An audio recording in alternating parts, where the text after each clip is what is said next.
If you're about to ask me whether or not fighting games are saved... God damn it. If you're about to ask me whether or not fighting games are saved, the answer is I don't know, but they're in a better place than they've been in decades. That's where I'm at.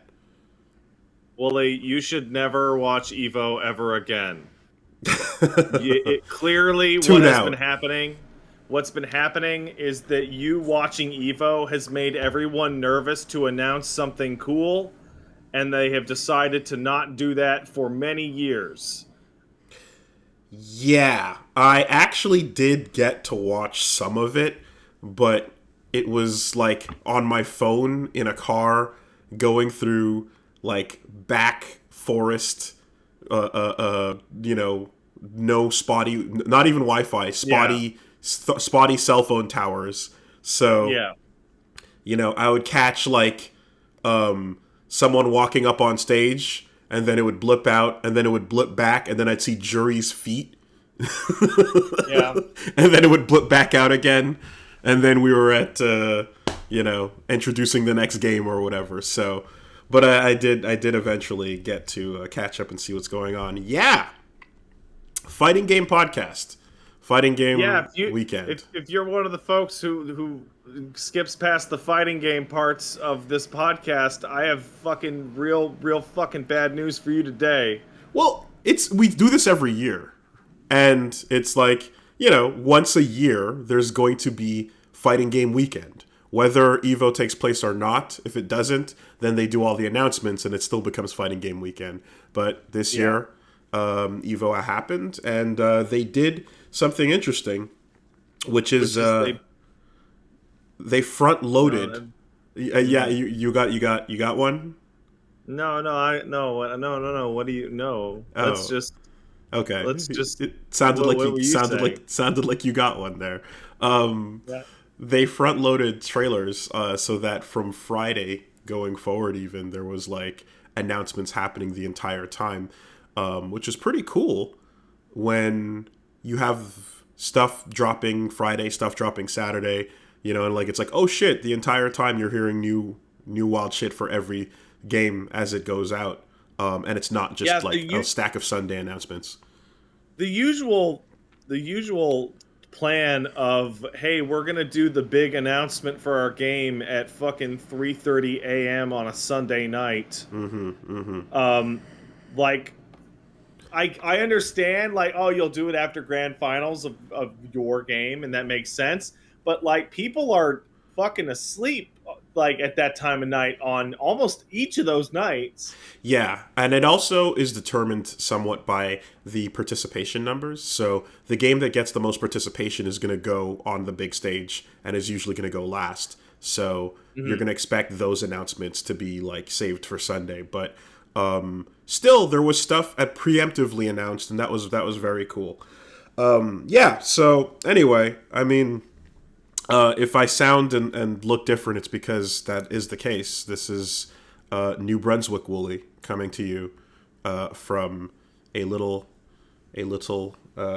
home in New Brunswick, Canada, which is, for those of you who might not know, further to the east. So you know how North America is shaped like a dragon, right? If you look at Quebec as like a big head with like the lips sticking out, Florida is like the little T-Rex arms, Mexico is like the feet going down to Central America, then there's a huge tail. It's like a dinosaur shape. This is creative. Wait, really? Hold on, stop. Have you told people about this? Of course, I've had this discussion many times. You know how it's like a dinosaur, like kind of like shape? Right? You look at North America, and you see, like, Quebec is like a head in profile with, like, a weird... Okay, all right. Okay, we're just going to do this the slow way. Everyone's going to be like, oh, God, what are you talking? Okay, we'll just do it the slow way. All right. Pull up North America. It's really simple, guys. It takes no creativity whatsoever. All right? So if you're looking, imagine a dinosaur looking to the right. Okay. So imagine that like Mexico is like the feet, kind of. Imagine America is the body and Florida is like the little T-Rex arms sticking out. And then you've got the big shape that's Quebec that's kind of like a head. The Hudson Bay would be like the dip from behind the head and then like kind of like a tail shooting out to Alaska. Right? I can kind of see like it's just a little dinosaur like in profile. It's not kind of see the mouth, right? Yeah. But like the rest of it feels like an absurd stretch. It's really not. It's not. This is not the first time this has been said. It's just Are you looking at a Mercator projection or are you looking at a globe? I am looking at the Google image searches under North America, and quite simply, you look at it, you see a dinosaur in profile with like Canada's a big back and then Alaska's a tail sticking up in the air, but it shapes. It's like a triangle shape. The whole of North America is a big triangle, right? And it cuts into itself in a kind of way where you get like, again, T-Rex arms for Florida. That's the most clear little jutting out bit. And then Quebec has a big weird head thing to it. Quebec is shaped like a draconian head facing east, you know? With the lower jaw being like the New Brunswick and the Maritimes? Precisely. So all I was going to say, because we got stun locked on this for no reason whatsoever. Obviously, I see it. Of course you see it. It's not that complicated. It requires a 2 in conceptualization, guys. So anyway, I don't know about that. All it is I'm on the lower creatively. I'm on the lower lip of the mouth of Canada on the east side. Couldn't you just say it's like one province east from Quebec? Yes, I was just trying to give a visual locator for anyone who doesn't know where the lines go. Because I'm glad that you made this so much clearer to everyone. I mean, anyway, I would get MS Paint out and draw over it, but I don't even think that's necessary. I think it's really just like... I don't think it's necessary right now, but I do think in the grand scheme it'd be really funny. Absolutely vital that you do so. It would be really funny. Yeah, absolutely. I mean, if I can't do it with my fingers right now, then I don't know what to tell you, but it's just... You fucking... I love how on the podcast that we're going to talk the most about fighting games in a while, since we're obviously not going to be able to use the phrase "it's like fighting games," you have decided to introduce the ideas of land masses of "it's like a dinosaur," right? Okay, all right. So I'm going to try to describe this. Okay, so let me see here. This is going to be bad. This is going to be awkward with the mouse, but maybe I can He's just got an MS Paint. It's over my head right now. So if you were to just picture a thing that, like a fat-tailed dinosaur with like a big back, right? And then it's got like this, and then it's got like a mouth, and then you got little claws down there, right? And then the butt is just this big old thing. And okay, I didn't space that out properly. That's okay. Yeah, no, that's... Yeah. I didn't space it out. Okay, let me just give myself a little more space, right?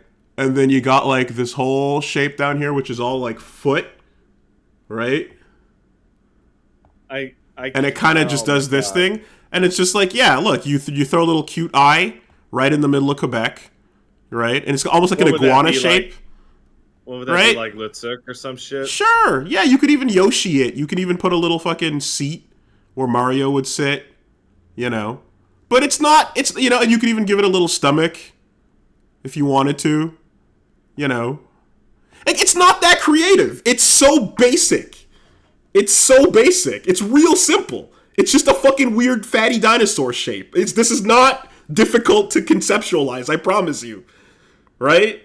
And you throw some shit on it like that, and then you go... My favorite part about this is the people who are going to listen to just the audio version are just going to just be overwhelmed by like how crazy you sound, but can't see the photo.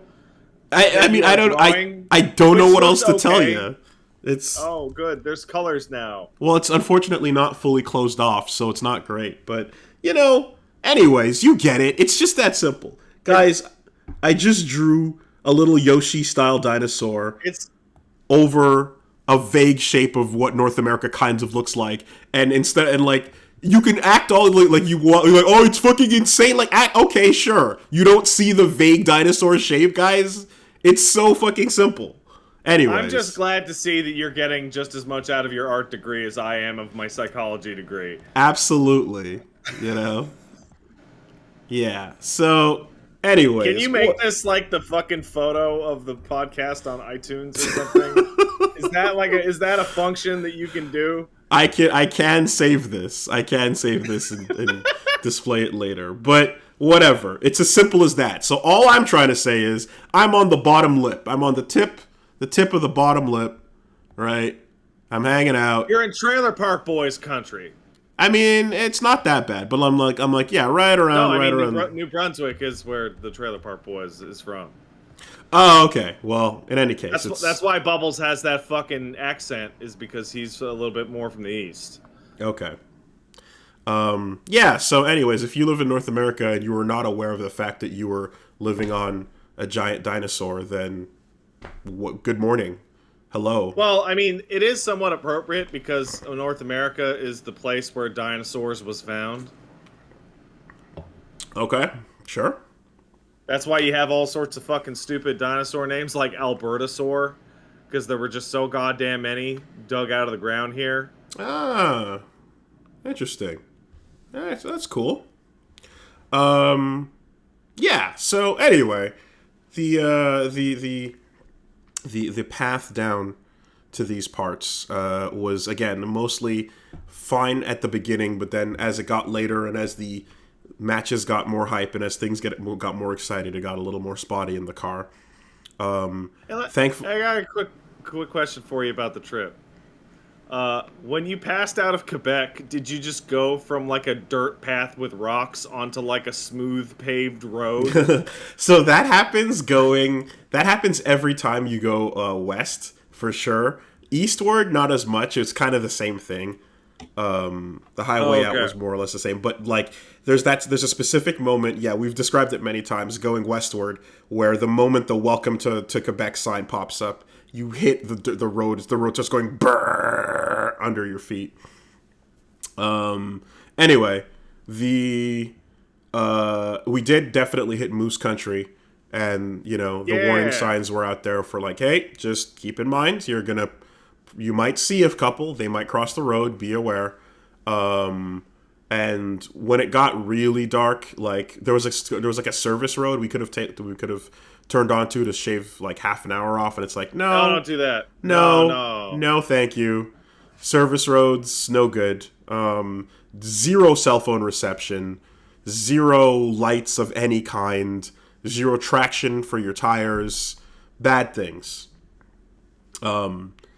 So, oh yeah. no, we're lost and we're only like a 15-minute drive off the road, but with no cell service, we might as well be 100 miles away. Exactly. No, that's bad. That's bad times, you know. And I know, like one of the in-laws was discussing, like they saw like a moose that was like a mother with its baby nearby, and it's like, oh, cute to see a moose baby, but also. Holy fuck, you do not want to be anywhere near that thing when it thinks you're a threat. Far away. Yeah. You want to be far away. What if a school bus came to life and decided that you were a threat? Can't this just be a normal field trip? Yeah. So anyway, it's quite nice because, you know, sitting here on the bottom lip, I'm looking at the ocean. That's cool.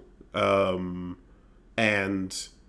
I'm also very excited as we pulled out here and you get to the, like, it's Canadian beachfront area. There's got, you know, like it's sand and it's water and it's nice, but it's definitely like muddy water and, you know, little kind of like, again, like dirty sand. But the wind is nice, and I brought me some kites, So I'm very excited to Oh, get so out that's there. the excuse to seeing the in-laws is good kiting country. I hope so. There's a bunch of them to see and a bunch going on, and there's like a, like a couple of uh, uh, uh there's a whole like whatchamacallit, it's like small town, group of people, all very like tight knit, and Yeah. you meet like all the people that I'm hearing these stories about, and putting on as best an impression as I can, and trying to do all that. But all the meeting of people and stuff is getting in the way of good kiting time. I'm not gonna lie, and every time I feel the wind blow on my face, I'm kind of like, motherfucker. I could have had that gust, Anyways, I brought it with me. It's wild to see you get so fucking enamored with this. Like, not suddenly, because like it's been what, 6 months or a year or what have you, Give or but take. just your unbridled joy at flying a kite. I'm a little jealous, I have to When admit. when not indoors, when I'm outdoors and outdoor things are happening, it's like the number one thing I want to be doing outdoors. Don't know what to say. With that though, I guess, yeah, not much to really say. I mean, if we're just going to talk about like weak stuff, but it was a Yeah, pretty barren for me as well, to be honest. it was honestly, like, I think it was like 14 hours from where we were straight down. We stopped for dinner to meet some family, but it was like more or less 12 hours in the car. So it was pretty intense. But yeah, the only things I guess I guess talk about before that is getting further in Dead Space, which we're currently doing on the channel. It is interesting how every time a new weapon pops up and it's like, oh shit, that's really cool. I don't know if I want to spend 5 nodes to get it Well, a damage buff when I there's could your replay. There's your replay value right there. exactly, or when I could just like spend it on the cutter and or give myself a little bit better, like force stasis or a little bit of health here and there. And So I believe the way that ends up working is if you're happy with where your plasma cutter is at, your plasma cutter can always be relied on in every situation. So that's supposed to give you the freedom to experiment a little bit more with the others. I don't think it works for situations where the enemies aren't to be cut, though. There's a couple of enemies that you're supposed to like either shoot at or like use the impact the impact gun or the wind gun type of thing to just not wind, whatever it is, the Force gun. force gun, right? Like if there's the little critters that kind of need that that type of concussive shot where if you shoot a cutter at them, that's gonna just be a waste of a cut. Oh, you mean the little fucking blob pieces of shit? Yeah, or like the pregnant thing that comes out and bursts them at you, for example. Yeah. So those things, if they do burst and then the swarm is coming at you, then the cutter is not as useful as something with a larger Yeah, no, hit. the cutter it's the only enemy type in the game that cutter is absolute trash for. And ironically enough, the best weapon for them is the flamethrower. And I would imagine. Stepping on them, trying to stomp them out doesn't work when they land on Yeah, your it back sucks. the moment they get within a jumping distance that's outside of your stomp distance. So that doesn't work either. You kind of want to switch to something else. So there is a huge asterisk next to plasma cutter only, which is like you're going to have a couple of these guys that are not going to be that great to deal with those things. Fighting the brute, interesting. Made a lot more viable when you do the stasis on them, reposition. Oh yeah. It feels like you kind of have to, really. Fucking yeah, just very solid. The audio mixing continues to be just batshit silly. And I guess there's one point I had which is gonna come up in the LP where it was a moment of like you're fighting the regenerator gets introduced, and then you kind of have to fight it a little bit, and then when you take it out, it's like, oh shit, it's coming back, and then it's like, get out of there, Isaac, run behind you, the door opens, and you kind of make it out. It's like, okay, so, and then you start hearing it like in the walls chasing you and shit, which is a whole cool sequence of like, oh fuck, this thing that can't be killed is coming after you. And I was like, I don't know if this is an active pursuit or a Mr. X style, or if it's more of a cinematic one, but either way, we're in the moment. You know, and it's a cinematic one ultimately, but it was still very cool. I enjoyed that. It's cinematic, but they're still going to lock you into rooms and be like, "No, you're just going to have to deal with this, right?" And for a length of time. And so, and the third time you encounter it, you fight it in the room where you've got to like lure it into the freezer. And then activate, which is a really cool thing as well, because like it's like, okay, they set it up, you've got an opening, you kind of see that it's like, okay, you know it regenerates, try to get it in there, run through the room, and while it's like pulsing, freeze that shit, drop it out, you know, really, really fun with that. But the second time, right, and both of those times, it's like, it's done in a way where you see what's going on, you realize the problem, and you kind of find the solution. The second time, though, I have to say, it's a room with normal enemies, and then the regenerators in there too. And like there's a couple of there's like one or two side rooms, and then like lots of stuff to pick up and look at in this large lab area, and then an exit point, but the exit's locked. And like I went through a couple of tries dying there because I'm like, well, I'm not fighting the regenerator because you got to get out of there. It's just no point. And like I'm taking out the regular enemies and kind of just I took out the regenerator at one point and then was running in circles for a bit and didn't really see a way out. So, and I was running low on ammo as well, admittedly, but it kind of was just like, what are we doing here? You know? And a couple tries later, it was like, clear the room, take out the regenerator, it regenerates, take it out again. Then it's going to go, okay, now you can move forward. And I was like, oh, but you kind of conditioned me to be like, run from this thing. There's no point fighting it, you know?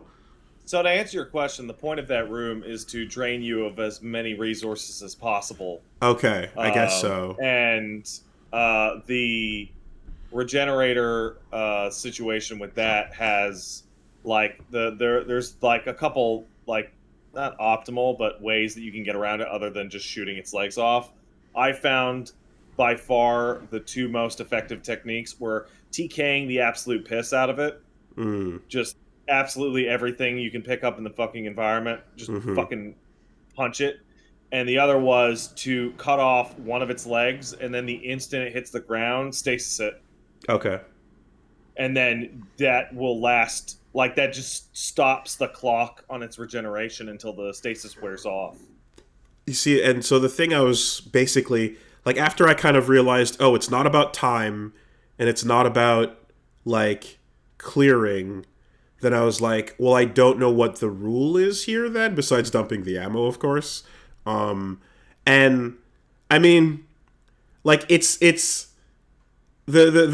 I always remember like one of the worst examples of like the situation calls for, I guess, your train of thought in a given situation in a game will affect like what you're doing and how you play. And the one that always like irks me the most is I talk about the Walking Dead season 2 moment where running out of bullets is mandatory in the sequence, but if you don't panic fire, you're gonna die, right? And it's this whole bit. I mean, it's been a while now, so in case you've never heard me talk about it, it's one of the things that made me the most upset about Walking Dead season 2 was just like a moment where the zombies come and they attack you, and then like there's a cinematic shoot all the zombies you can, and then you're running out of bullets. So when I ran out of bullets, I was like, well, okay, I guess that's it then.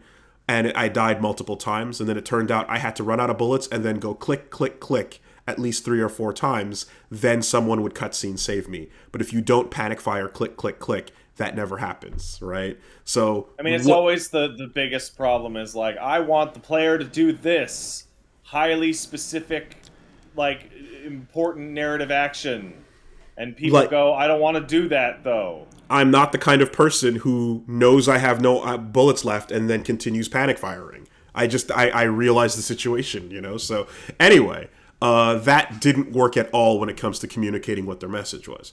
In this case, it's not that bad, but it is in that vein of like, I've been conditioned into knowing that this is a regenerator that is a bad. It's worthless to try and kill it. So my thing is, I'm trying to not waste resources on this because I know how much of a waste of resources it is. Therefore, I'm like, what is the next rule here to get that door open? You know, if it's not a timer, or finding the battery in the room to do something, and then it turns out that it's like, no, you actually should be wasting those resources and then getting it on, like, to start regenerating a second time, I think. If I remember correctly, the way that I did it a million years ago, which was probably the way they wanted you to do it, is realize that the regenerator is the scariest thing in the room and does the most damage and moves the fastest. Mm-hmm. So immediately neutralize its legs, right? Like, as step one, use that time to deal with the enemies. Then when the regenerator gets up, neutralize his legs again, finish off the enemies, and by that point, I think you'll hit like whatever internal damage threshold the room requires to open up the door.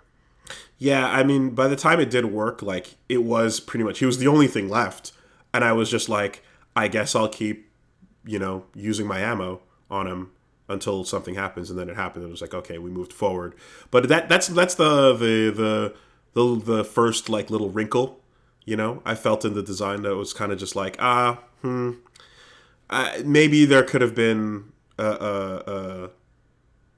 something else about, like, maybe there could have been something else about, like, that, like, you got to fight him for this long, you got to survive for this long, or maybe even a voice clip about, like, just, you know, hold him off for now, we'll work on it, we'll get that door open, or a little something to be like, okay, switch from run from this thing mode into fight it mode, and then when the door opens, we're going to go back to running from it. Yeah, Dead Space 1 specifically has a kind of a weird problem where it, like, wildly over-tutorializes certain parts of itself, and then, like, kind of acts like a normal game in other states, but because you're so used to the wild over-tutorialization, like, the amount of people that tell you to chop off their limbs in, like, the first 10 minutes of the game is absurd. And it does have a button to hit where it's like, I don't know where to go. So you kind of expect this kind of leading you by the hand idea, and to get into this big kind of open area that you're just like, well, what do you fucking want from me? It's kind of strange. Yeah, so then it continued, and then I, you know, fought the brute, did the whole sequence with the, there's a great fucking fight with the, whatever you want to call it, the wall boss, you know? Yeah. The fucking planetarium food boss, the one that ate all the awesome. food. You could just frame, whenever you go into a jump, you get iframes off of your, like, leaping from one surface to another, so you use that to dodge at the last second. Really cool boss fight there. I was very happy with that, and I know that this is also the time and era and, like, season of Western games questioning whether or not boss fights are even worth it, you know, but that was not a Joker Bane fight, certainly. I enjoyed that a lot. That boss is really strong. The final boss is also really good. Cool. What the other wrinkle was, of course, and this, like, I'm going to take it on me for also, like, you know, not having part of the second wrinkle is a skill issue, as the kids say, right? Skill issue. But, you know, you have to cross the gap where the asteroids are hammering down, and then you have to play a game of shoot down the asteroids. And motherfucker, this game has been training me to not shoot, to ignore headshots and cut the limbs off, and now you're asking me for a sequence of perfect headshots, and I can't do that. So what's really funny is that when you were talking about intended difficulty and stuff like that in the room earlier, I loaded in the asteroid shooting minigame into my head to talk about it when you talked about being further in the game. That minigame is way harder than the rest of the game around it. To the point of if you're playing that game on the hardest difficulty, that's the run stopper because you can only let one through. Oh my Single god. one. Oh my god. Okay. Yeah, that's... And listen, this is one of those situations where I'm being drowned in a wave of people going, dude, that's the worst part of the game. It stopped it for me. It was a huge issue. And the other side of people going, Wooly, your aim is garbage. That thing is fine. No one had a problem with it. Those are both true. No one had a problem with it, and it's also the hardest thing. No, it is easily the most difficult thing in the game. And it's weird because you get to it like chapter 3, and it doesn't treat itself like it's going to be that hard. It's super hard. I was very surprised at how the amount of like asteroids coming at me in a way where I was like, I don't know if it's possible to get them all, but like if it is, I'm not that guy, you know? And I'm looking at it now and I'm thinking maybe I should have went down and dropped the sensitivity on the stick for that part because overshooting is an issue that is happening more often than undershooting. So, I think I got it on like whatever the 4th or 5th try, but I mean, that's pretty normal. But the people saying it's easy and that you're just trash, most of those people probably played it with a mouse, which makes that sequence a joke. Oh, on PC. No, I'm talking about the Xbox controller. Yeah, of course you are, because that's what the game. Where the game is best. If you're talking about this and you were on mouse keyboard, then your opinion doesn't count. You didn't play the same thing. Fuck that. That's completely different. You guys, you're playing something else. Get out of here. I'm not listening to you. Fuck off. But I had a really great experience where somebody messaged me to message you that very like aggressive, passive aggressive fucking bullshit. Like, can you please tell Wooly to stop stomping every single enemy? I'm like, no, I'm not going to do that. He should stomp every single enemy. It's fun. Stomp them. And where you get to regular humans and you stomp them and they fly apart like a piñata.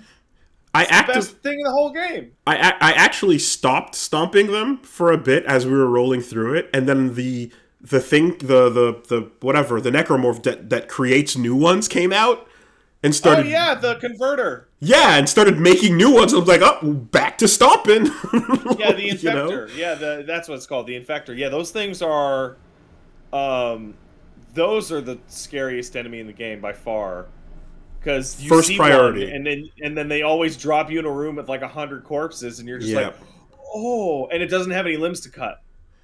Absolute first priority. That's another thing that requires gun or concussive force. You know. Yeah. Pulse rifle's actually very excellent for them because it's the only enemy in the world that actually functions like a regular shooter enemy. Also, the wall projectile things. There's the wall things where if you get close to them, they instant kill you. Yo, those pieces of shit. Yeah, you kind of need the gun for those too. So there's a couple types of enemies that it's like you need a second thing, and it's too far for or it's too close for a saw to work either. So you got to for the Ripper to work. But yeah, little wrinkles aside, still just very enjoyable. And now that I've maxed out the main plasma cutter, I guess I'm looking at my cores and I'm gonna start hoarding them a little bit, and then I guess I'll dump them all in one direction, one way or the other. I'm not 100% sure yet. I think I'm just gonna go for like health stasis and then perhaps go towards the Ripper. But my Ripper is now under. You can't go wrong with almost any upgrade in that game. Like when you upgrade stasis in that game, stasis lasts like forever. It's crazy how long it lasts. But also, I got what I'm calling the Magnum. Mm-hmm. You know, it's Contact beam. Yeah, and that thing was really strong. That's like closer to the rocket launcher. Like that thing is absurd. That thing is stasis a brute, and then point at its arm, and then it dies. And the game is also deciding to be ridiculous with how much contact ammo it's giving me. So I'm like, okay, we're gonna. The alt fire on the contact beam will take away all those little swarming pieces of shit. It's like a ground It's the pound. explosion, yes, but Yeah.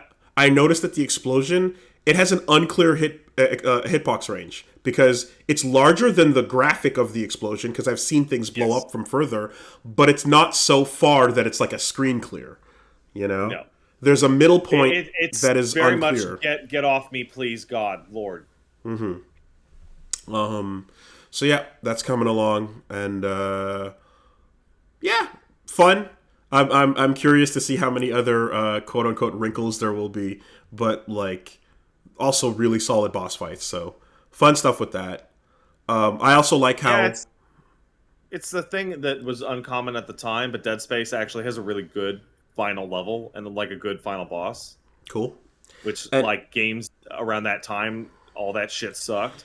And also, like, it might be ugly to watch and annoying, but every time I see one of those exploding canisters, I'm fucking bringing it with me because it's a grenade.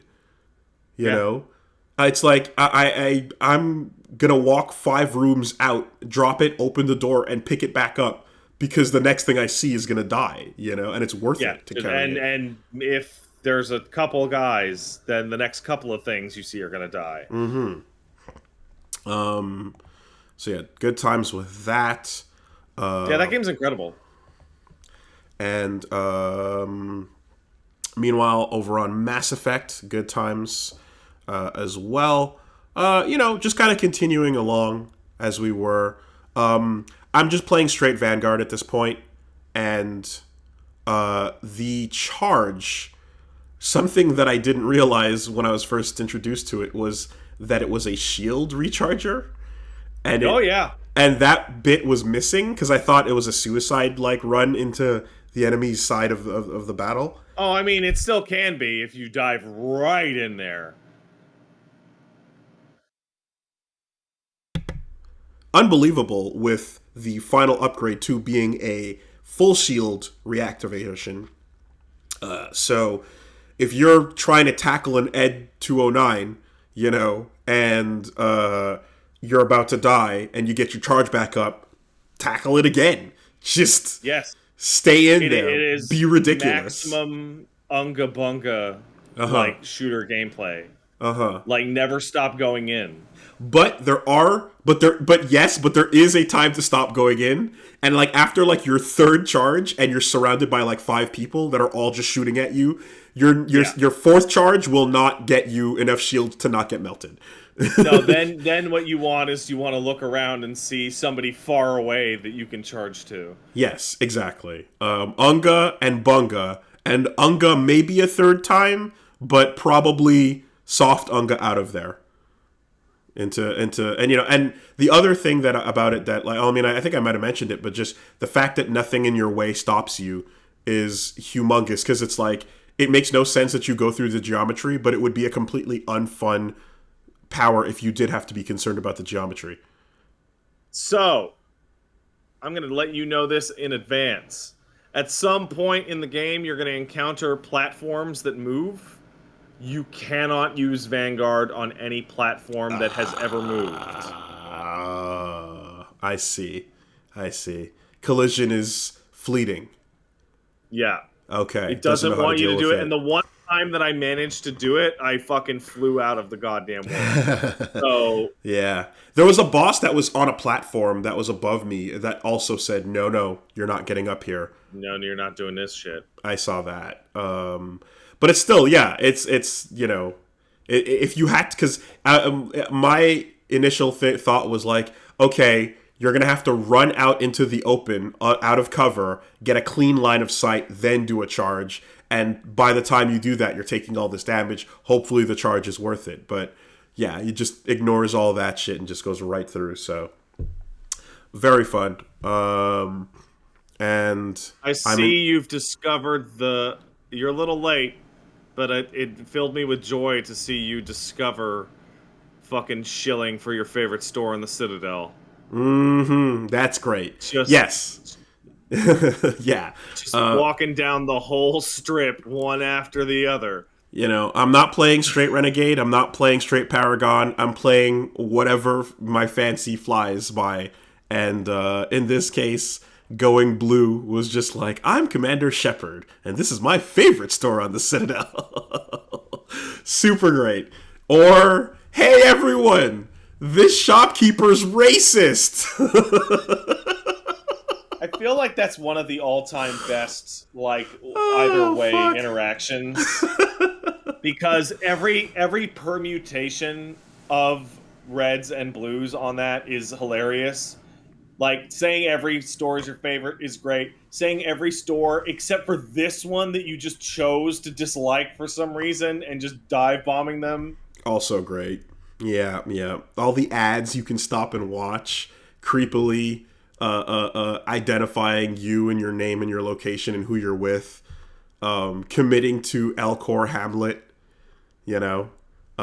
Solid bits landing back on the Citadel. Very, very happy with that. And of course, party retrieval is going interestingly. It literally is the name of the game. That like, now that you're deep enough in, like, no, that's the game. It's like, hey, you want to go get another cool guy? I do. I certainly do. And what was it? It's interesting too how like the guy, like I called him Cable, but just like Zaid, your DLC character. It's like, okay, we need to have a character show up and he's gonna be an add-on, and we can't have the conversation be one where Shepard has extra lines of dialogue. So it's just these one-way examine his gun, examine that helmet sort of conversations you're having with him. Jack has been met, so people for years who have been like, Wooly, you need to see Jack. I have seen Jack. I like the cut of her jib. Looks pretty cool. It's incredibly edgy. It's so cut your fucking fingers if you try to pick it up. Edgy. It's wild. But yeah, I like that kind of character. That's kind of, I mean, not that part, but the other parts are cool. My biggest problem with Jack is 2010 that she represents the absolute like pinnacle of character in cutscenes versus character in gameplay. Like in the cutscene in which she appears, she's tearing through the base like she's fucking Sephiroth. Yes, like, she actively starts out with a biotic force pull into a haymaker, and then super jumps out of the scene. And you're just walking through just endless wreckage of her just mind powering everybody, and then you get her on the team and you get to use pull, and then wait a few seconds for pull to come back, and you're like, this is not the character that you described to me. But I'm hoping that when you get her levels up, there's going to be some more, unique, interesting things there, certainly. But yeah, that's a bit. I have to say too, like, okay, obviously we talked about how scanning planets sucks and all that jazz. We did. But like now looking at the ship exploration bit, the fact that you have gas is not as many people are I'm seeing are we're talking about this aspect, but it really like limits your willingness to explore, right? It's such a bad idea to put something like that into the game, but and again I think it's trying to find a way to like replace Mako missions with like map maneuvering in a way and making it like feel like it's gamified. But because I guess if you just use the map to select dots and then load in to your next Mega Man character sequence, it would be going way too fast compared to the first game did. But that way of slowing it down, just especially on the heels of the first game, feels terrible. It feels really bad that like I just want to like kind of look around this area of the Milky Way, which it's cool because it's the top side that we did look at in the first game, and exploration is actively discouraged. This is one of the only times I can think of a game was like, maybe don't explore, maybe stick to what's around you and don't go out there. I have good news for you though. Mass Effect 2, in terms of Mass Effect 1, 2, and 3, Mass Effect 2 is only the second shittiest version of that mechanic. I see. Because the third one takes everything that you were describing that you don't like about it and just fucking amps it up for no reason. Yeah, and even like on the level of just like well, I guess I'm gonna have to like see what happens as you push out into the like there's the solar systems, and then there's the shit. What's the middle step in between that and the Milky Way? Like Milky Way, then solar system, cluster. Solar system, galaxy. Yeah, cluster. The clusters. Yeah. Forgot myself. Yes. So like, there's as you push out into the clusters, and it's like, there's a couple times I know that gas is cheap, but there's at least one or two situations where I was like, oh, there's an interesting thing. I guess it's not the goal right now, but should I go look over there? And I was like, no. Well, the thing that's annoying is that gas is so cheap that, like, why does it even fucking exist? But it still led to me being like, I can make it like to the other one. And then I went into a system. This is what happened.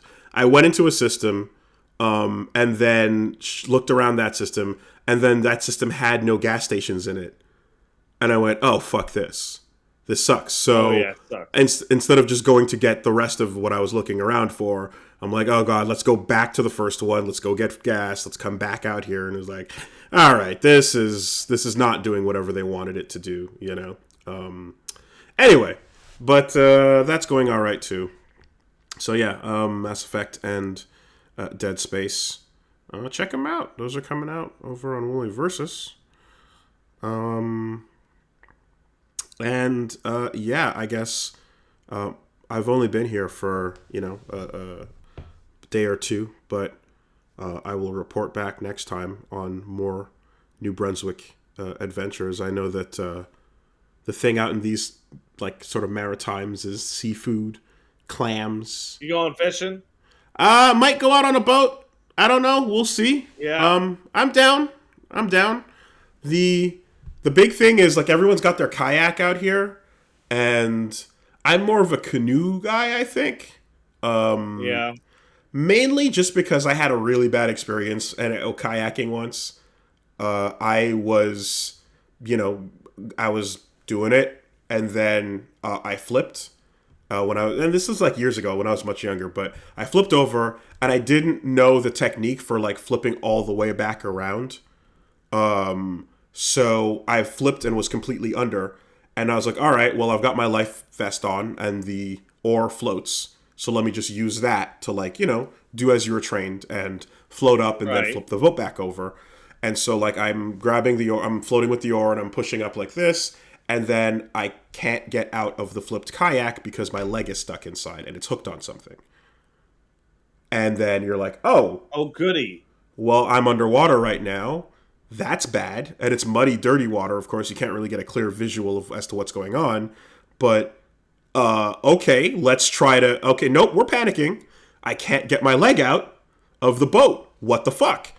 And I then had to, like, do, like, big, like, arcs of, like, sticking my head up to get a bit of air, try to come back down, try to get it out, back up, back down. And I was essentially stuck under the flipped kayak. And it was it sucked. Very, very a scary situation. So yeah, drowning is not one of my favorite things to do. Not high on the list, really. So in the end, I'm like, well, I'm down with being on a boat and oaring out there and rowing and having fun. I don't like the fact that my legs are enclosed in a thing where I can get stuck on a thing, which is exactly what happened. So a canoe is at least open topped. If it flipped over, who cares? I'm already out.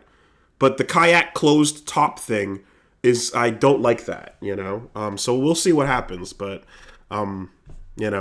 Maybe if I wear different clothing or if there's a pretty good clearing inside, then I don't have to worry as much. But that bad experience of almost drowning because of the design of what a kayak is kind of makes me not want a kayak.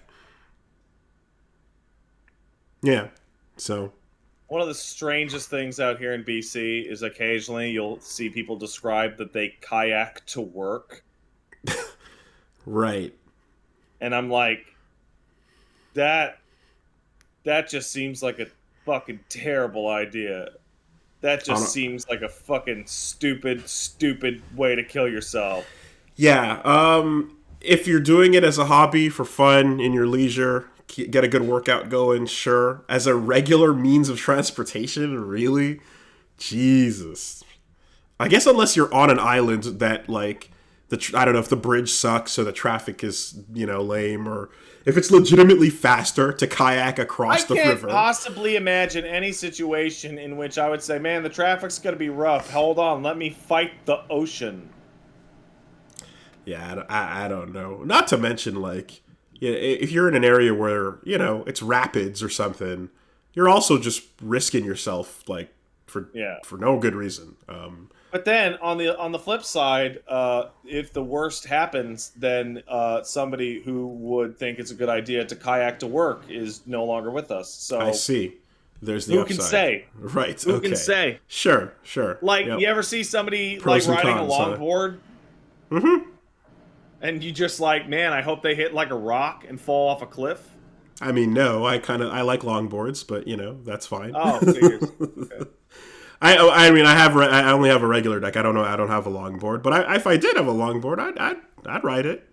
Yeah. I really can't possibly explain why I get so upset when I see somebody longboarding. It's just like it makes me so like mad in my chest. Well, it's like a skateboard. I want to scream at them to stop. It's like a skateboard, but you don't do tricks with it. You just use it to get around, That's it. What, was a bicycle too mainstream for you, sir?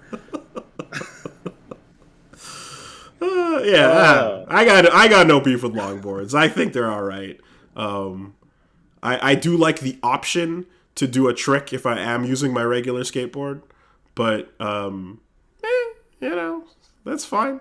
I did have one of my friends had one that was like made from a snowboard material. So like it had like a kind of fun little bounce in the middle of it that like sunk down a bit.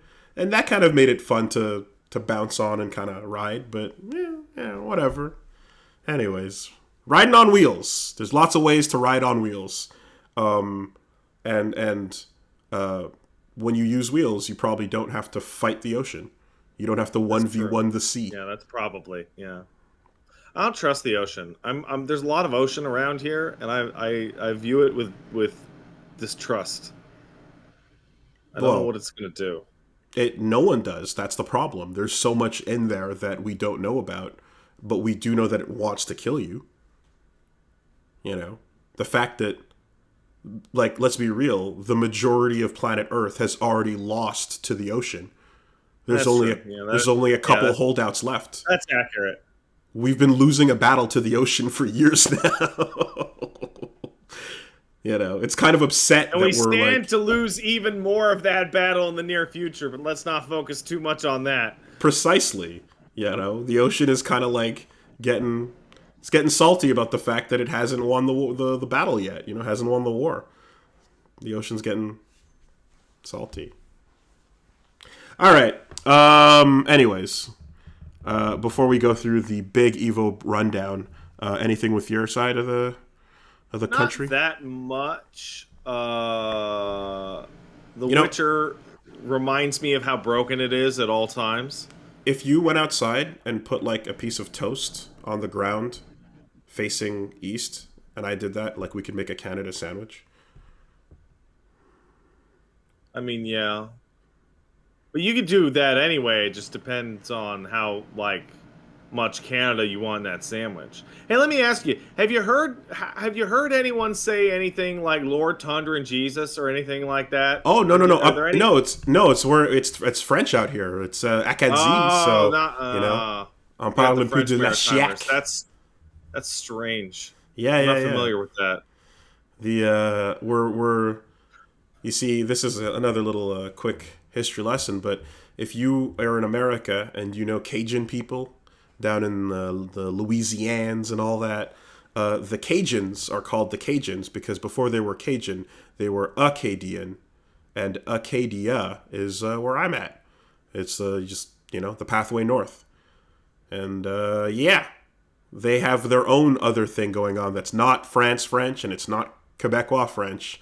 It's its own fucking thing. It's yeah. Anyways, from coast to coast, you can Canada sandwich. There you go. So wouldn't it be a dragon sandwich then? I mean, it would be. Yeah, you could. It would just kind of be the tail and the head. So a lot of be one of those badly made sandwiches, or most of it sticking out the bottom. But either way. Yeah. All right. So I'm going further in The Witcher, and it's like, you know how that's a fucked up game for crazy people made by weirdos? Going back to it many years later, it's actually more broken than I had remembered. The second fucking major quest in that game is like a murder mystery quest. Figure out who the murderer is, or figure out who the imposter is. But there's a serious, and I mean serious problem, and that is, here's the steps you're supposed to take. You're supposed to talk to a private investigator, then you're supposed to investigate an informant, and then the informant is supposed to die, and then you're supposed to try and figure out who killed the informant, or who's pretending to be an imposter, or who, whatever, right? Mm-hmm. Let's say you don't do that main quest. Instead, you do the side quests first, like many people do. The first time you talk to any of the suspects in the later murder mystery, it instantly pops a quest that goes suspect and then their name. And then the first dialogue prompt for every single one of them is, I think you're working for Salamandra. And it's this like the first time you've ever met them. And they go, fuck you, where's your proof? And then it auto fails because you have no proof. And he goes, I'm watching you. And I'm like, what the fuck is going on? I had met every suspect in the case and interrogated them about a case I didn't know existed and chronologically hadn't happened yet before I actually got into the murder mystery. So I know that that's a problem in Skyrim, and that type of issue being handled in a game made way years earlier must be like a complete fucking shit show. Yeah. The whole 2 years earlier. Can you... Back before they knew how to do that. Witcher 1 was 2 years before 2007. Skyrim? Holy shit! Yeah, it was weirdly late. Okay, wait, hold on. When was Oblivion and when was Morrowind? Okay, Oblivion was 2005.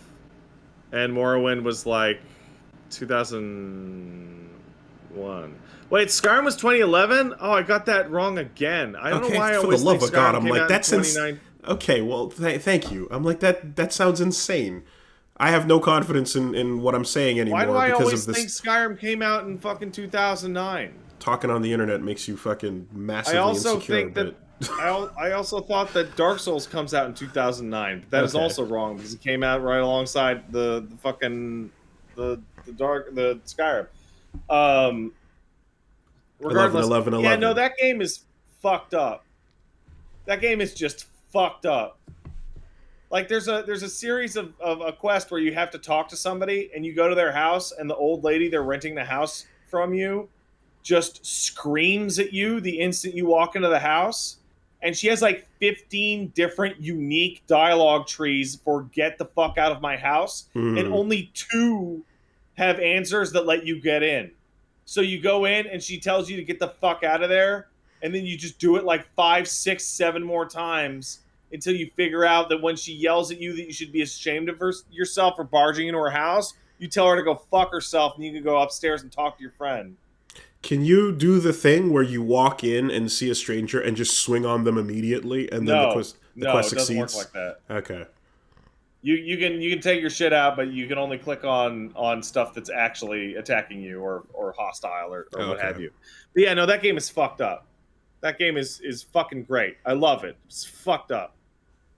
The other game that I played that is not fucked up is I played the preview code for Cult of the Lamb. Oh yeah, Cult of that the looked Lamb is fun. fucking incredible. By the way, hashtag sponsored. They gave me a code. The trailer for That's that coming out looked on really Thursday. solid. It's not what I thought it was. I thought that was like 99% a fucking what do you call it? Like Animal Crossing, but with murder. Oh It's not that. no, I didn't get that vibe from it either. No, it is a Binding of Isaac style roguelike that you manage your town as your upgrade tree. Yeah, the trailer shows off like action death sequences. You know. Yeah, that all just deleted itself from my mind every time I saw it. I think But it's also regardless, I think it's also because we want like an Eldritch Animal Crossing bit to go all well, the it way. does But scratch that itch.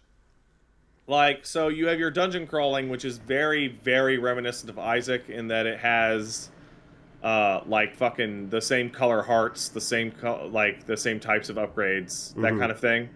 But then you're grabbing like converts to bring back to your cult, and then you are managing where they sleep, their food, what they're building, what they're tearing down for resources. They're going to ask you to do quests to, decorate the place or feed someone a shit sandwich as a prank.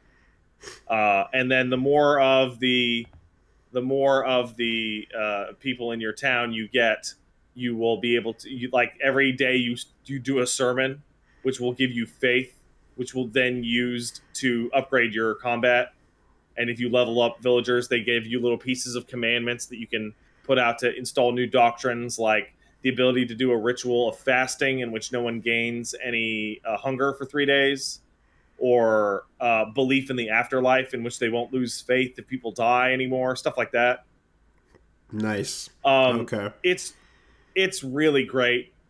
Um, like it's just it has the perfect amount of like management, like light, I guess. If you fuck up, people will be mad at your cult, and then you're gonna have to fucking put them in the stocks and re-educate them, or kill them at night so that nobody sees. And as I'm doing this, like you're constantly getting little quests of like, hey, can you get 10 flowers for me, or can you feed this guy a shit sandwich, which is a quest I got like 4 times. And after feeding the guy like 3 shit sandwiches, he eventually became a cropophiliac. So now he doesn't get Oh. sick when he sees poop anymore, which is good Uh, because until you hit tier 3 and build outhouses, they'll just shit wherever. And then you have to go around and clean up their fucking dookie, or else they start vomiting all over each other and losing faith in your religion. how much of it is divided into town management versus like Isaac action sequence, like I would say it dungeon is crawling? split right down the middle 50-50. Okay. You leave town, go do a quest, and then come back to town type of thing. Yeah, town is managing your faith, but you're going to get most of your resources and gold and new followers out in the dungeon. Okay. But it also keeps like throwing like extra shit at me. I don't think I even unlocked it all in the preview build, but like you'll get far enough in, and some old guy will be like, "Hey, do you want to come hang out at my house and play dice?" And you get in there, and it's a fully realized version of Gwent, but with dice. So this guy was playing a lot of Witcher. It's Nice. literally the same rules as Gwent, except you're rolling dice like you were in Dice Poker in Witcher 1. And it's actually really good. Then you Okay. unlock a fishing mini game, and you unlock some kind of mushroom shit that I didn't explore. But yeah, no, it's fucking great. And It's everyone's fucking kind of great. like bobbing to the cutesy beat the whole Yeah, they're time. all little adorable animal creatures going Happy tree like the fucking friends. Animal Crossing shit. Yeah, yeah, yeah. Solid. But then you got to research the doctrine that they don't mind eating people, so that when you kill the guy at night under secret because he's dissenting, you can feed the guy's body to them so that they get like more faith because they love to be cannibals now. Yeah, it's. I mean, so the when they first dropped the trailer for that, I basically went like, "Oh, you made like a game out of that one episode of South Park." Yeah, kind of. Right, the birth of the Antichrist, the It's animal very kingdom Happy thing. Tree Friends. Mm-hmm. Mm-hmm. Yeah, no, it's great. It really scratches that same kind of itch that like Frostpunk did in terms of the management, where you get to that point where they're like, "We're fucking starving, help us," and your gut is like, "You're lucky I feed you at all." Right. Back to the mines. Suffering is good for the town. I didn't have any food to give them, so really all I could do is force them to fast. Okay. And is this? I don't know if it strikes. It feels like a Devolver game. Is it a Devolver? It is absolutely a Devolver game. Yeah. Okay. There. Feels unsurprising. Feels about right for the brand. Yeah. Okay. Devolver picks another winner. The only other thing of note at all is that I played enough Xenoblade 3 that I stopped, deleted my file, and decided to go back to 1 and 2. I saw that. So, was that about a desire for more or a desire to understand plot? Or it's two things. Right? One of which is, man, I'm really enjoying Xenoblade 3. It is clearly much better than the other two. If I do not play the other two before beating this one, I will bounce the fuck off of them because they play like trash by comparison. But you already did bounce off of them. Yes. The second thing, well, the thing that I needed to know was to just not do the side quests, which is counterintuitive to the way that I play games. I see. The other one is that very early on, I got about 2 zones into Xenoblade 3. I don't know if I talked about this last week on the podcast, about the way it is like Xenoblade 1 versus Xenoblade 2 as a fucking concept. Did I talk about this at all? I don't think so. Okay. So on the title screen of Xenoblade 1, there's the sword, and then there's the Mechon, right? Iconic. You remember that? Fucking what Windows on wallpaper. On the title screen of Xenoblade 2, there's a big fucking rock dragon, right? On the title blade of Xenoblade 3, there is the Mechonis' sword and the big rock dragon. And then the core concept is there are 2 warring factions, one of which is all the races from Xenoblade 1, and the other is all the races from Xenoblade 2. And then the first area that you go into, like the big like plains area with, you know, the grassy plains, is literally the first 2 areas of both games combined into one area down to the music. Interesting. And then I got to the second one, and I'm like, is this the desert area from Xenoblade 2, but is that also the Mechonis' hand? Like, it is unironically, like, the plot is about both of those settings being mashed together. So, is it vital plot-wise to understand what's going on? No, absolutely not. But am I going to get more out of it by familiarity with these areas and these types of characters and these gameplay styles? Absolutely. Like it's all the way down to characters that from one country use more of the Xenoblade 1 battle system, and characters from the other country use more of the Xenoblade 2 battle system. Interesting. Yeah, I feel like every time it comes up, and I've like, you know, like kind of thought about or asked about that, the vibe has been like, the sequels are their own things, except for the parts that are not, and there's cool stuff that you will appreciate having known what came before. No spoilers. Yeah, I have a strong suspicion that it's not going to be like you need to have played Xenoblade 1 to understand the plot of 3. Mm-hmm. But I seriously believe that Xenoblade 3 will have a bunch of cool shit happen, and the difference will be like, that was weird. Who was that? And oh! Right. Yeah. I mean, Metal Gear Solid 4, with or without context. Yeah. You know. Metal Gear Solid 4 seems like it would be just totally baffling. without the context of the prior games. Except for that person who wrote in and said, I played MGS4 first with no context whatsoever and loved it. You know? Yeah. But anyway, yeah. But yeah, so playing Xenoblade 1, and wow, if the side quest isn't correctly named, ignore it, is a piece of advice I wish I had known a long time ago. Because in like 2 afternoons, I'm already halfway through Gara Plains, whereas in the original, I had spent 15 hours in the first zone because I was doing all the challenge quests and all the item quests and all that shit. Just terrible. That game would be so much better if they took out every single monster and item and challenge quest. So what Just reward remove them. are you missing? Like experience rewards or like cosmetics or party members? Literally just experience and money in a game in which you are drowning in experience and money. Xenoblade 1 and 3, I don't know if 2 has it. Xenoblade 1 literally has a feature that you can turn on and you won't earn XP until you decide to bank it because it's so easy to overlevel in that game. Oh yeah, like Last Story had that too, I think. Something. So I feel like it had something with like banking XP or some similar bit. Yeah, and also the side quests that I'm describing to skip are literally MMO level side quests of fucking kill 4 crabs and bring me back their meats, and then you get the experience from killing the crabs. Skipping those has made it a much better experience. I noticed that on that screenshot. You did not install X. Yeah, because you can't. It's not on the Switch. You did not dust off your Wii U. I'm not sure if I even bothered to pack my Wii U when I moved. It's still in the fucking... I may have thrown it away. Yeah. Nah, man. I you know, there's a save for something that I might care about on mine.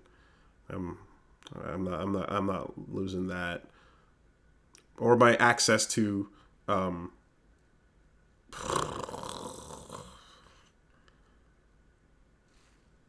Wonderful 101 got ported. Yeah. Yeah.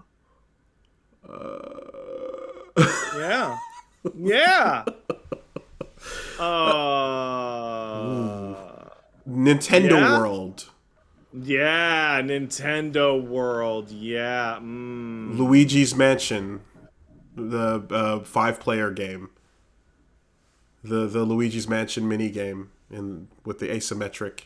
I believe in terms of shit that is still stuck there. It's literally the Xenoblade X and Star Fox. I think that's it. And, like, people want Star Fox ported without those features anyway, so... Yes. Like, hey, Xenoblade Chronicles X was a really cool game that I might have enjoyed, except all of its interface was on the Wii U gamepad, and there was no way to play it without the Wii U gamepad. Mm-hmm. So I said, I'm not going to play this game. That was my strong, intense stance with the Wii U, which is, if it does not let me use the Pro Controller, I'm not going to play it. And I was not disappointed by that stance at all. Yeah, I think, like, Splatoon was the only thing that, like, I kind of got used to, but still, like, you know, because the paint coverage and then running around in that game was it worked, you know, better than it did in like other games like Star Fox and shit. I didn't mind it there, but clearly, as you can see now, you don't need it though. But whatever. Okay. No one needs their Wii U. So as for this week, if you kids want to go down to twitch.tv/thepatstaresat. Actually, I shouldn't say it like that because that's actually the wrong URL. That's twitch.tv/patstaresat. More Live Alive, which is incredible, by the way. Like, that game is nuts. It's probably as good as Chrono Trigger. More Witcher. I'm going to do Rumbleverse when it comes out because that's coming out this week. Nice. And this Saturday, I'm just going to say fuck it. And I'm doing a variety stream in which I'm just going to hang out and shoot the shit and watch garbage like fucking barbecue pit voice and fucking Cold Steel videos. Just the most garbage shit I can grab off of the YouTube. As in, like, Trails of Cold Steel? No, I mean like the videos of those overweight guys in their 60s, like cutting slabs of meat with shovels. I see. Okay. All right. Well, No, not like real content. No, I mean like garbage content. there you go. Like trash. Um, sounds good. Let's take a quick word from our sponsors, and then roll into all the shit that's been going on. Hold on. Actually, I forgot to talk about Exoprimal like multiple times. Exoprimal, yo, what's up? Did you play Exoprimal? I can't play anything. I'm on the coast. But they had the thing. They had earlier weeks with it. I played about an hour and a half of Exoprimal. Exoprimal is strange. It is really, really strange. It controls and feels a lot better than I was expecting. It actually controls like a fairly good, well put together like third person shooter / action game. And fighting raptors and dinosaurs, liquid dinosaurs, is actually pretty fun. There's 5 suits you can play in the test that are fairly diverse. There's 5 more in the full game at least. But I think that its core game mode might be trash. Like I'm gonna reserve judgment until the game actually comes out. But the game mode that you have in the playtest or whatever it's called is like you run around and you're racing another group of 5 to kill dinosaurs as fast as you possibly can. And you're doing the same objectives. Like you have to kill all the dinosaurs here, and then you race to this part of the map, and then you do that. And when you finish your objective, it'll tell you if you're slower or faster than the other team, and you can see little like silhouettes of where the other team is at. Okay. And the reward on this is that whoever finishes first gets to start the PvP section of the gameplay faster. So the main PvP here is literally like 5v5 team deathmatch, but you're trying to grab all these cylinders to get up to like 100, like a pseudo capture the flag, but you're getting items. And whoever finishes killing the dinosaurs first gets to start collecting those early. So if you're losing, you'll start the PvP with them already be like 35 to 100. That is unique. Okay. And the PvP feels like a more normal kind of Overwatchy third-person shooter thing of like the Bionic Commando multiplayer, if you remember that. Right, okay. Yeah. It doesn't have the swinging. What's the team sizes again? 5v5. And Okay. the issue that I ran into is I think the multiplayer PvP wise could actually stand on its own. It seems like almost kind of Anarchy Reigns-ish. It seems kind of fun. I don't know if it's the best thing in the world, but it seems cool.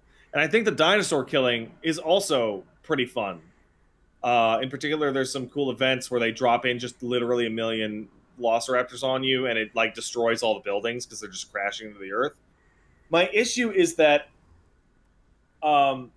once you hear the very first the other team is killing the dinosaurs more quickly, you need to pick it up, you're going to lose. There's nothing to stop snowballing. And I think the idea is that people who are really good at PvE are going to get through that part faster, but if you're really good at PvP, you can catch up. But that's not the case because the people who are really good at killing dinosaurs are also excellent at killing other players. So out of all the games that I played, every time I was in the lead at the very beginning, we won conclusively.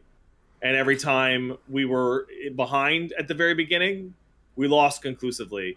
And what happened was, after a few of those, I noticed that the instant you started to lose, within like 1 minute, people would just drop. Oh, okay. because they knew they Okay. were going to lose. Because there's no comeback mechanic at all. Sounds like the MOBA issue a bit. Now, but like if you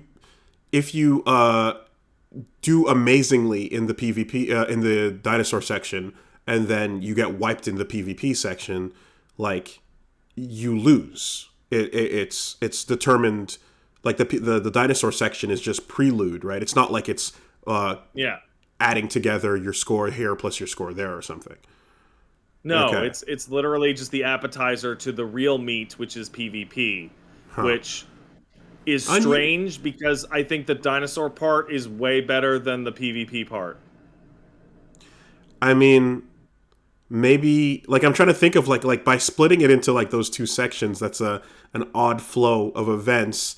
Maybe if there was like all of it together, where there was like a team of five in a room with another team of five, and then there's dinosaurs, and you can get in each other's way while you kill the dinosaurs or each That's other. what I thought it was gonna be. Yeah, that's a bit more I like thought it was gonna be like, chaotic, hey, but sabotage the other team while you're killing dinos, right. PvPvE. which is what the game calls itself, actually. Yeah. Now, okay, most important question is now that you've had hands on it, would it still make sense if this was a product that shipped with Regina on the cover? Absolutely. Especially since Dino Crisis has no consistent aesthetic at all. I'm not sure how familiar you are with that, but like Dino Crisis 1 is a very dark survival horror. Dino Crisis 2 is a sunny action game with points. Dino Crisis 3 is a shitty space horror with like 3D movement. Like there's no consistency behind Dino Crisis at all other than the fact that you shoot raptors. So put her in an armor mecha suit and just say this is what she's up to now. Yeah. The game is weird. It feels like it comes out of the same place that all of those esports attempts came out of, like Umbrella Chronicles and all that. It's much, much better than all of those because it controls well and it feels good to move around and it looks cool. But I don't know about that core game mode. And if that's like the main gameplay, I don't think many people are gonna really actually like it. RE engine, right? Yeah, I think everything is now with that. Yeah.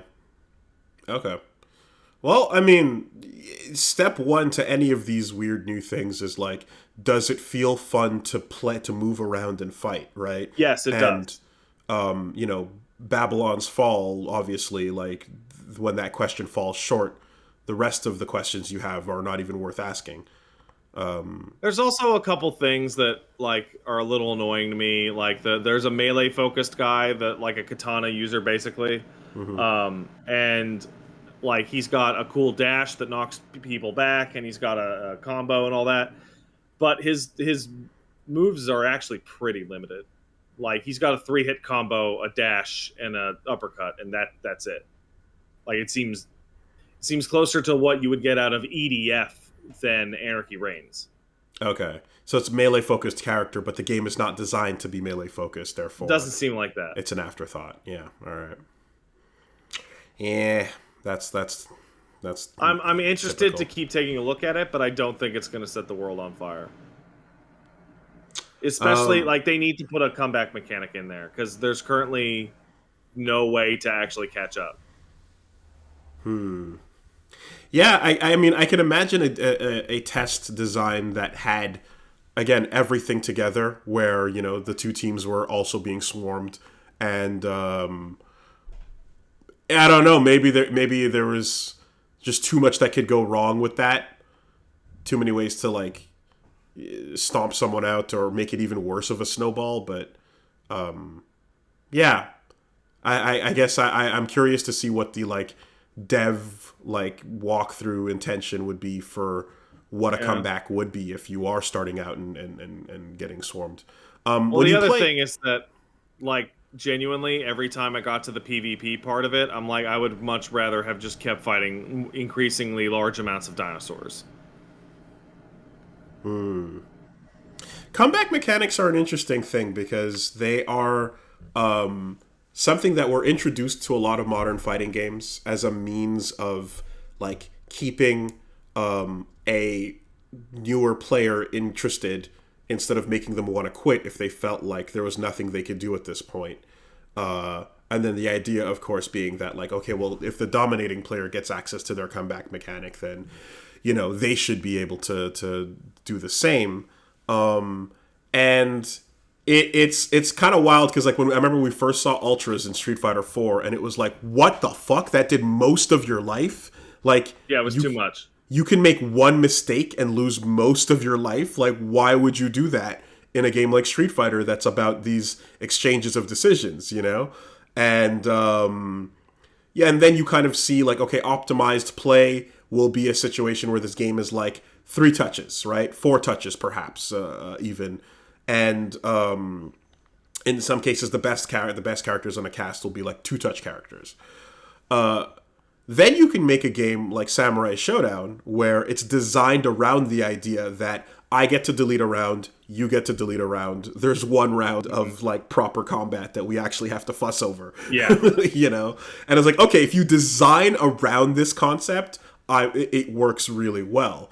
But when you take that into other genres, I mean, I don't know what like MOBAs do, but like you've talked about how people will just immediately quit out when things are going badly because what's the point? Yeah. You're locked in for 45 minutes. Is there a design solution to this? The matches in Exoprimal are like 7 minutes long. They're super fast. Okay. They're super, super fast. Because I just I'm like, that's any design decision that you come up with to be like, okay, well, what if things are going badly, but you could do this to like slingshot you back, right? What kind of rubber band would you put in place that wouldn't feel like shit to people who are doing really well, and also, make it so that it's not a pointless match from like a couple 1 minute in. It's yeah. I'm Every curious. match I played was a complete fucking landslide in one way or the other. I was just like, that doesn't really. I don't know. Mm-hmm.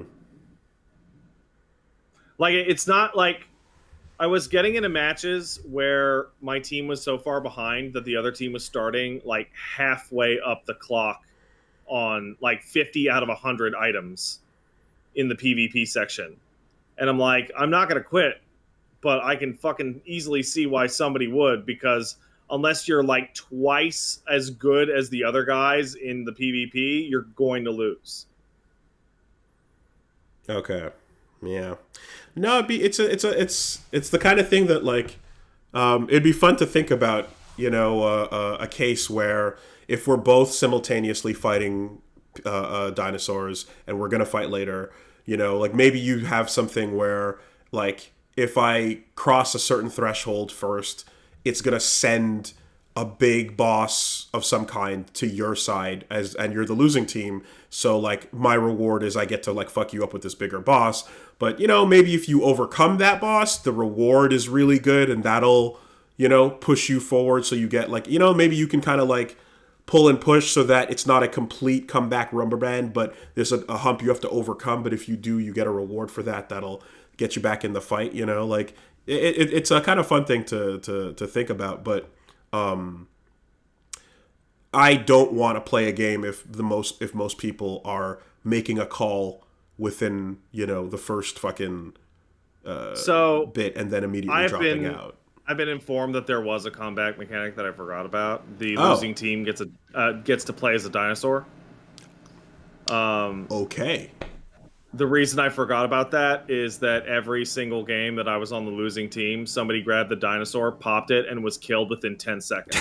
Okay. So, like, yeah, okay. I guess there is a comeback mechanic. I see. But if your team sucks and that's why you're losing, I don't think it actually evens it up at all. Gotcha. Okay.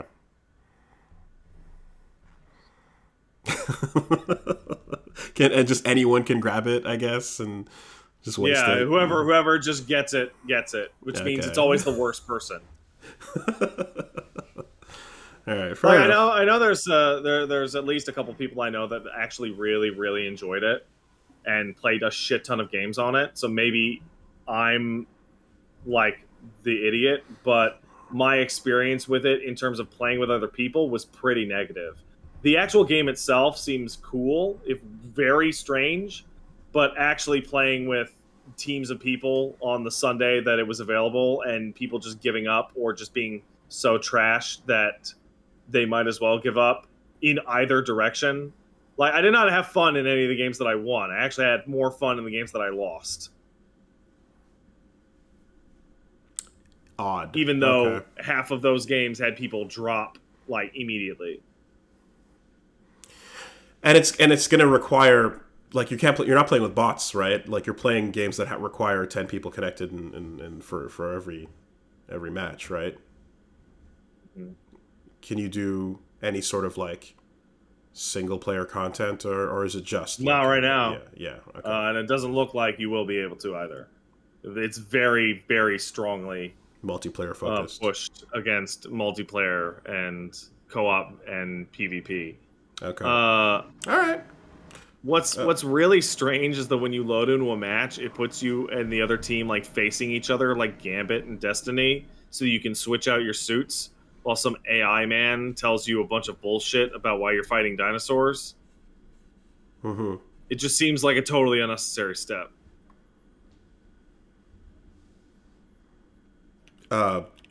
What's Gambit and Destiny? Oh, Gambit and Destiny. Remember we PvP, PvE, whatever.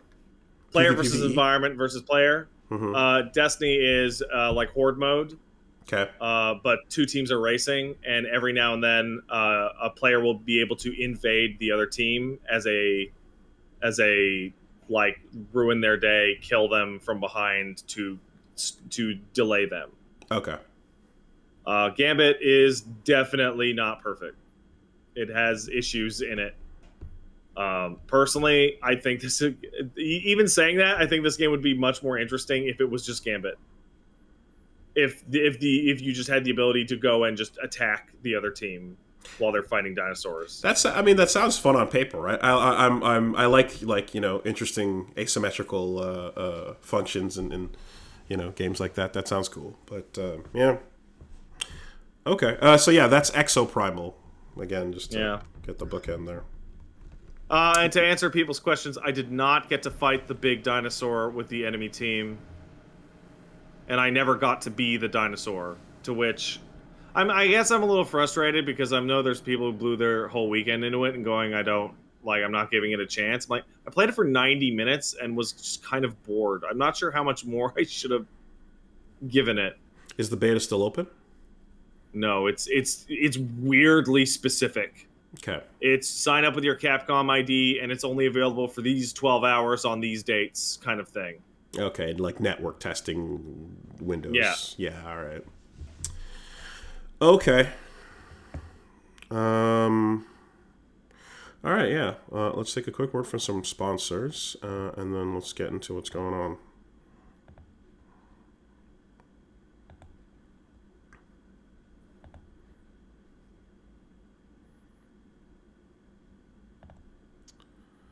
This week, the podcast is sponsored by Green Chef. And Green Chef is the business of getting you healthy meal kits on a regular basis, fitting whatever lifestyle choices you have for your diet, whether you eat vegetarian, whether you eat keto, paleo, vegan, gluten-free, or just regular, more balanced meals. Green Chef's got a huge range of meals that you can select from. And of course, the idea is to get pre-proportioned, pre-figured out ingredients straight to the door, and then you can put them together and have all the accomplishment of someone who knows what they're doing in the kitchen, but you don't have to know what you're doing. It's Like kind of me. incredible. And you know what, too? Like, by just getting used to, like, let's say, turning on the stove and not burning yourself, you're already a better cook. You're learning, you know? Throw this on for this long, follow those instructions. Oh, okay, this is how I don't burn my house down. Just follow the instructions, you know? You got to be cool about fire safety, and then you'll have delicious food. You can choose from 24 recipes weekly with the option to mix and match from different preferences as well.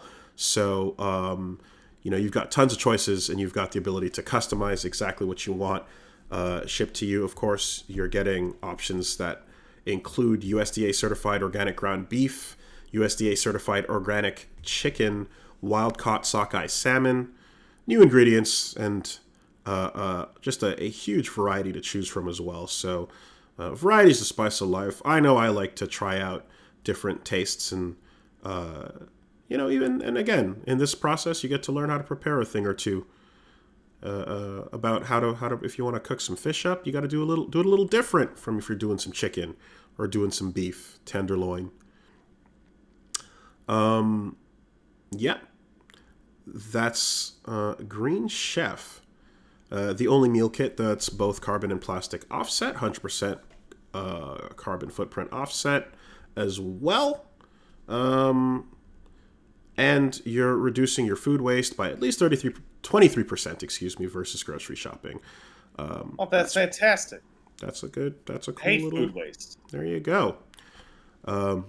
Yeah, we've talked about the regular like NBA Jam games that take place every night at a grocery store that involve just doing the hardest, sickest, crazy dunks from the free throw line, except you're dunking perfectly fine food into the trash. So, yeah, let's not do that. You can go to greenchef.com/superbeast135 and use code superbeast135 to get $135 off across 5 boxes, and your first box ships free. That's greenchef.com/superbeast135 and use code superbeast135, and you're getting $135 off across 5 boxes, and your first box ships free. That's the number one meal kit for eating well. Thanks, Green Chef. Thanks, Green Chef.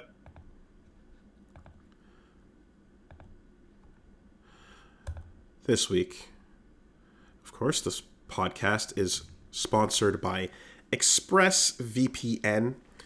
We've talked in the past about the importance of protecting your online privacy. You want to trust in keeping your data safe. You don't want to connect to the McDonald's Wi-Fi and have that weird kid sitting in the corner grabbing your data. That's not cool. I don't want that kid to have my fucking data. What's worse, sometimes it's not a weird kid. It's your ISP, who's that other weird kid that's grabbing that data. There's all kinds of... and went to work at the internet, man. Yeah. And who knows what they're going to... That kid with a snotty-nosed look is going to take that data and he's going to go sell it. And just... who knows where it's going. You don't want that. You want to have your activity online, your data online, your information, the things that get used to sell to advertisers and all that. You don't want that happening. Declining all data exploitation is what I try to do every time I jump online. And ExpressVPN doesn't log your activity online. It's going to protect you against that ever-encroaching problem where many places do.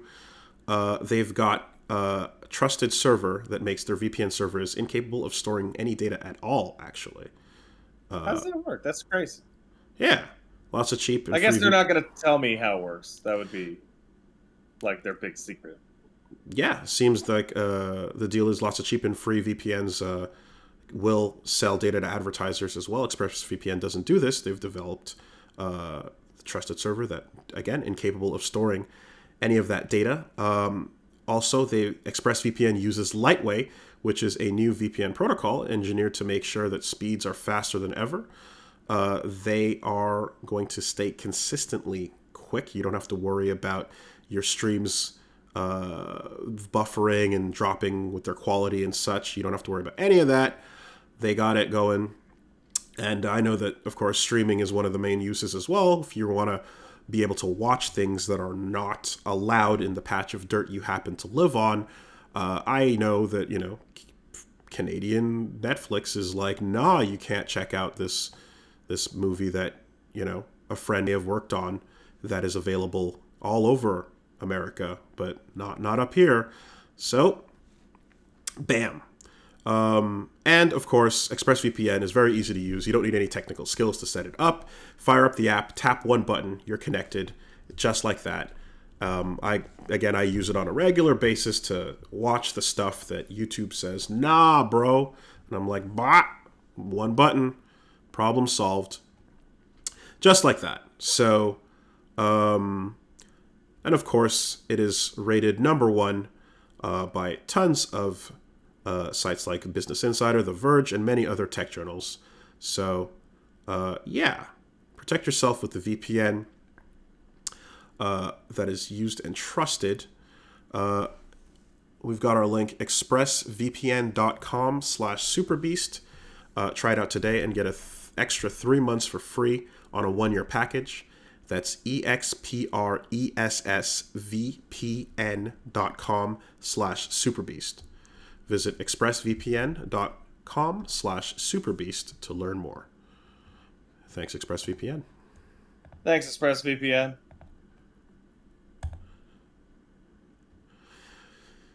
This week, the podcast is also sponsored by Bombas. And good old Bombas. To that degree, this podcast is sponsored by keeping your feet cozy. Bombas is about the socks. Not just socks, but the socks are the highest quality for sure. They have socks, shirts, and underwear that you can't wait to put on every day. That's the deal. Seamless, tagless, cozy feeling, soft. It's that one thing when you open up the underwear drawer and you're like, I want these socks because they feel really good. Never mind the rest. And you're like, where's that boxer that I really like that feels really good? Like, these are the ones that feel really. And where's that shirt I like? My good socks and my bad socks. Yeah. My good socks aren't even that good. I have those where I'm going to just throw the rest of the drawer out. I'm just diving through it because I'm like, I want the ones that have that particular soft feeling on them. And that's the pair that you're going to get from Bombas. They got tons of options as well. Comfy performance style socks if you would like. Sweat wicking yarns so your feet are staying cool while the rest of you works up a sweat. Very important. It sucks when you stand up or pull your shoe out off of your foot and then you put your foot down and it's like, ew, there was more moisture in there than I thought. And then the sock didn't handle that too well. Well, if you got moisture wicked, you don't got to worry about that. T-shirts are made with the thoroughly designed features, invisible seams, perfect weight so they hang just right, breathable underwear. You know what that means. I don't have to describe it. Underwear needs to breathe. It's very important because the things around the underwear. You don't think it's important, and then you get a little older, and it's like, it's important. Lots of things need to breathe. Breathing is good. When things don't breathe, they get stifled. And you know what happens when they get stifled? They die. Oh. Or they smell like death. Yes. So get yourself some breathable underwear. And of course, Bombas have helped with every purchase. Of course, they're donating a pair. So customers have helped donate over 50 million items of essential clothing to homeless shelters. And everyone you buy gets a pair to someone in need. So go to bombas.com/superbeast and get 20% off your first purchase. That's bombas.com/superbeast for 20% off. bombas.com/superbeast. Thanks, Bombas. Thanks, Bombas.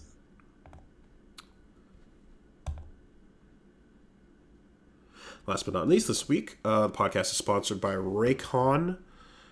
And they're coming in with the everyday earbuds. We've talked about them in the past. We've told you about the perils of wires in your life. Get those wires out. I'll tell you again. I use these headphones wired on my monitor to play console games because I can't connect them wirelessly, which I would prefer. And guess what? I almost knocked my fucking monitor right off the table because I forgot that I had a wire. And I almost destroyed all my shit. How many loved ones do you have to lose to wires before you understand that there's a better way? There's a better way. So that way is the wireless earbuds, folks. The everyday earbuds. They look, they feel, they sound better than ever. They've got those optimized gel tips for the perfect in-ear fit. So they're comfortable and they will not budge. You're not going to worry about that when you're getting your workout done or just walking around the house. I know Punch Mom is using hers on a regular basis, taking calls, listening to music, and even when going to sleep, taking naps. You're getting 8 hours of playtime and 32-hour battery life, so you don't even have to worry about the charge. That shit's just gonna go and go and go. Price just right. Quality audio at half the price of other premium other premium audio brands. So you can find out why they've got over 50,000 5-star reviews. Yeah, tons of features as well. Earbud tap functions to control. You can double tap to pause whatever you're listening to. If your phone's not in hand, that's great. Noise isolation, awareness mode, you can hear what's around you a little bit, even though it's kind of noise canceling so that you can focus in on the quality of the podcast you're listening to, such as one like this, because God forbid you can't hear what we're saying crisp and clear. So yeah, go to raycon.com/superbeast today. Get 15% off your Raycon order. Excuse me, that's incorrect. Scratch that out. I'm going to try that again. Forget it. Shut up. You didn't hear nothing. You're going to go to buyraycon.com/superbeast today to get 15% off your Raycon order. That's buyraycon.com/superbeast to score 15% off. BUYRAYCON.com/superbeast. Gotta spell it right, otherwise it's no good. Don't work. So, yeah, there you go. We're gonna just roll back on that for a second there. Thank you, Raycon. All right. Okay, so. Well, nothing happened this week, so this is going to be a really short podcast. Later, everybody. Yeah. I mean, listen, you look at the list of EVO announcements that came through over the last 72 hours, and it reads like a wish list of shit that this podcast has been whining and complaining about for fucking years now, essentially. I mean, I really do. I'm looking at it, and it's like just about everything I wanted to happen happened, and there's now fewer things that I want that have not happened than there are the other way around. My list of things I want from fighting games is down to like the shortest it's ever been because we're going and it's everybody got what they wanted with one very bizarre notable exception. Absolutely, and we're gonna get there. I happened to catch live, and it was hilarious because the memes of Squidward looking out, the memes of Aunt Vivian and the sisters coming together and just like celebrating, it's real. Like everyone, has looked around. Japan has finally said, okay, 2022 is the year we make contact. We have decided that you're bickering, you're bitching, you're moaning, you're spamming up the chat every time we try to say anything about a game with the word rollback. We don't want to hear that shit anymore. We're sick of the word rollback. Fuck it. Everyone's getting rollback, right? See, I didn't get that feeling, actually. Like, I feel like that decision was actually made at Arc System Works like a while ago, as they started just going through the yes. roster. Yes, I'm dramatizing for fun, but of course the decisions to make these things go forward. We saw them come through on the products that came out first that were able to be built with it integrated. But any games that are not old enough to emulate, that are more modern, running on like Unreal or any engine that requires you to retrofit rollback in a more aggressive way, are very difficult because, not to do the whole thing again, but essentially, if your game is not built to run like extra threads of its game logic without like that are not just on both sides of the connection and that don't have any graphics being rendered, essentially, you're gonna have a really hard time. I know that over at ArcSys, like when it came to like what to do with Strive, in a lot of cases, the default out of the package Unreal is not built in such a way that it's going to allow you to just get that extra third thread going. So they had to, from scratch, like basically do the entire thing and build it up in such a way that it would support rollback.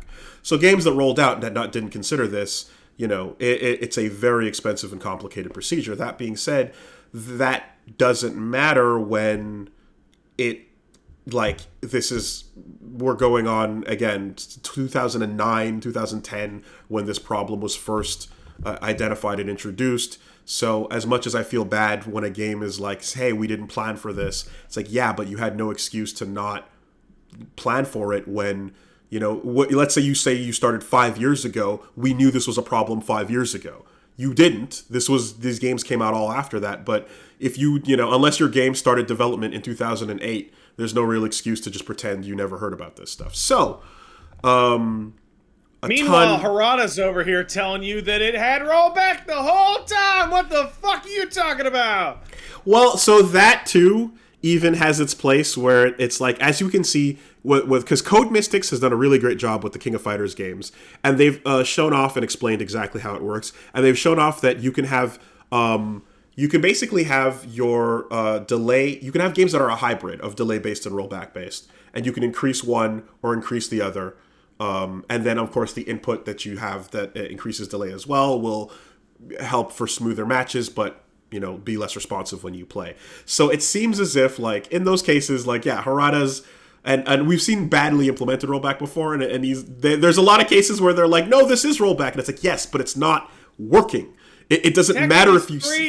It doesn't matter if it has it in name.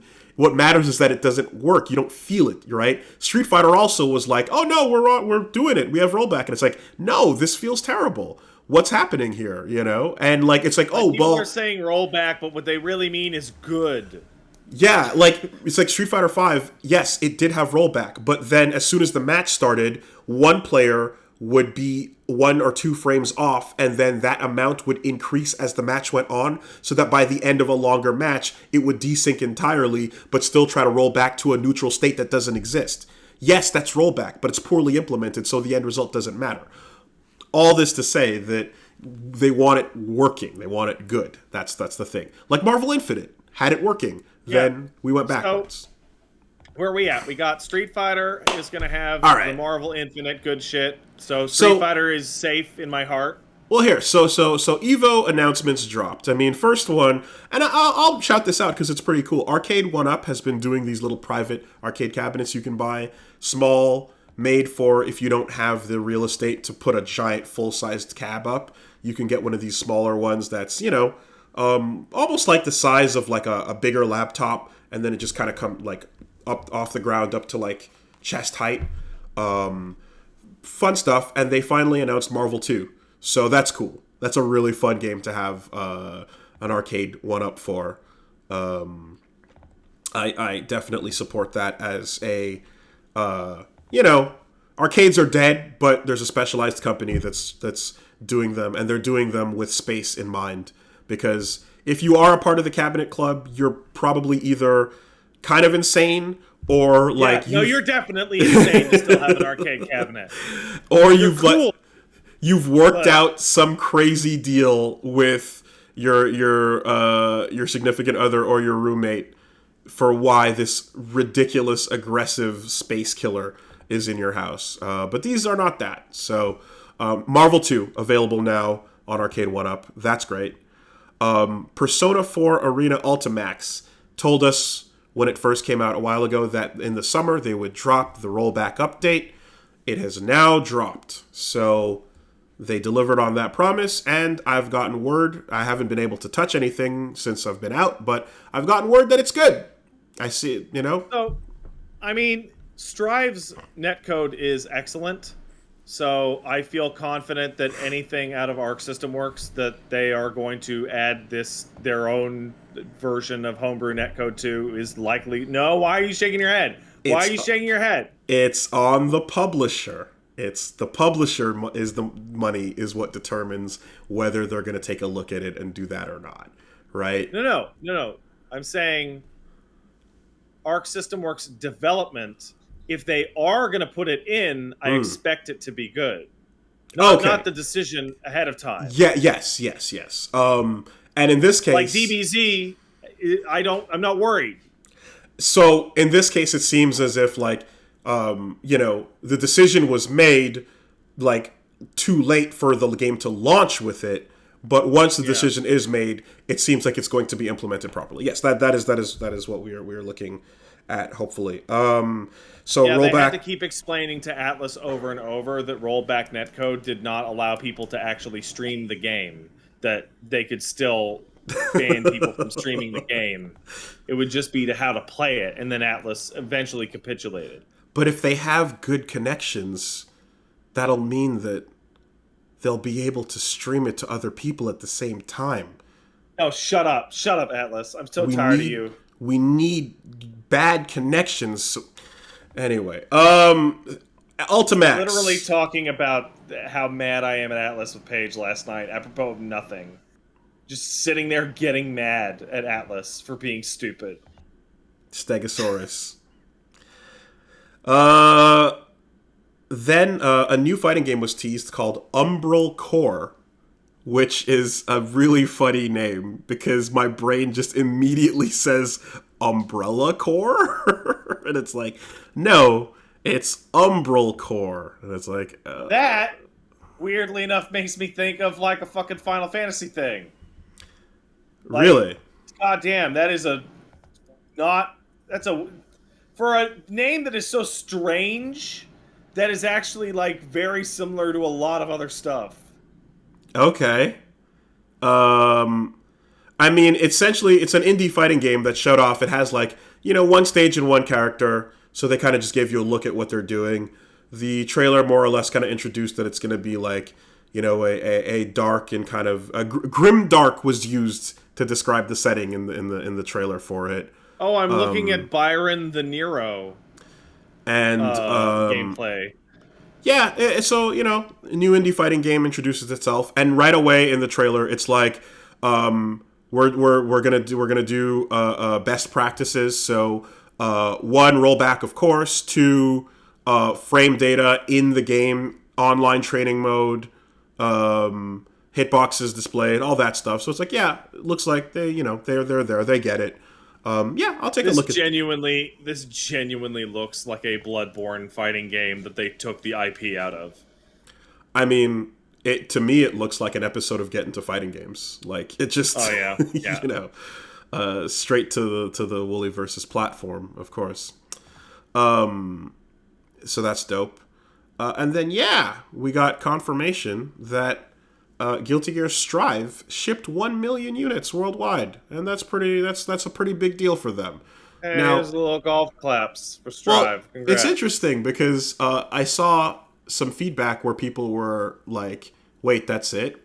I'm kind of like, "That's it" myself. Well, so the thing to understand is that don't let the impossible bars that Capcom set for their games reflect what other fighting game companies are doing. Capcom going, we want 2.5 million or it's a failure, is some dumb shit when Guilty Gear has had a fraction of that be their lifetime sales on previous entries, right?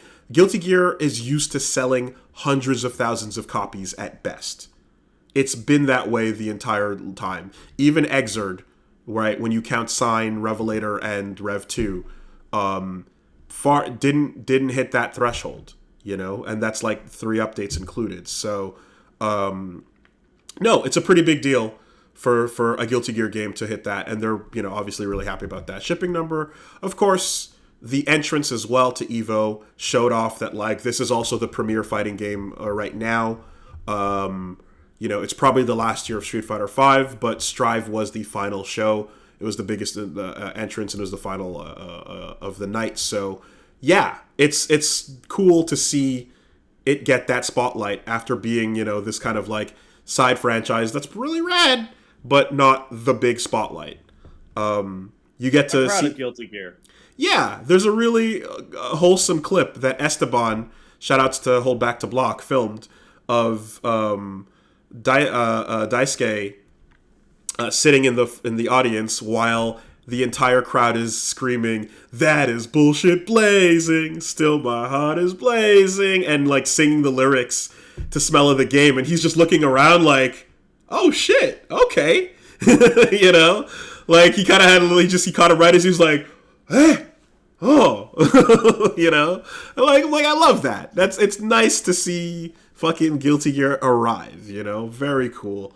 You could feel the smile through the mask. So good for them. Yeah, it's all in the eyes. Yeah. All in the eyes. The eyes get real big. Then we got confirmation. Embrace rollback. Samurai Shodown is getting rollback. So, man, I'm going to say it here. I want good netcode and good rollback for everything, obviously. Sam's show needed it by far the worst. It's the most, it's like the worst case of this is so fun, this is the only problem.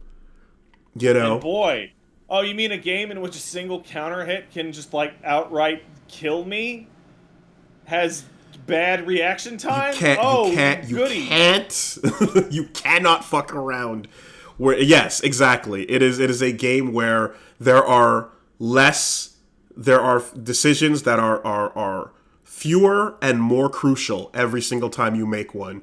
And you know, and like, yeah, it was one of those ones that came out right in that, like, oh, it's the new era, but you were not paying attention and you weren't caring too much about how this would be received overseas, and it had one of the worst online situations going on. Oh yeah, no, it's people, you know, again, the tournament scene more or less arrived on using Parsec on neutral servers to get their tournaments going, and they jumped through as many hoops as they needed to because the game is that fun.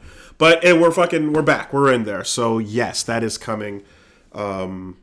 Dear God, I'm very happy about that. I'm very happy that, you know, the fucking game is great. It deserves it. Here you go. You can give it another chance at life. In fact, something that's going to be interesting is, like, all these games getting it now, that, like, rollback not being in there almost, like, gave an excuse to be like, okay, I don't have to worry about, like, playing this game, getting good at it, or even focusing on it too much. It was a means of filtering the amount on your plate, you know? You could just look at fucking Grand Blue and just scrape it off the plate. But now, it's back on the menu, well, so... No.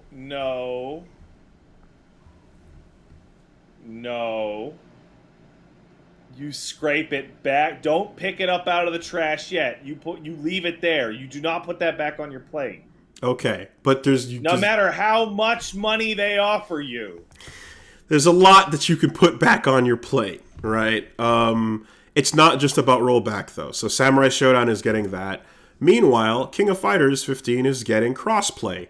Another feature that is desperately needed.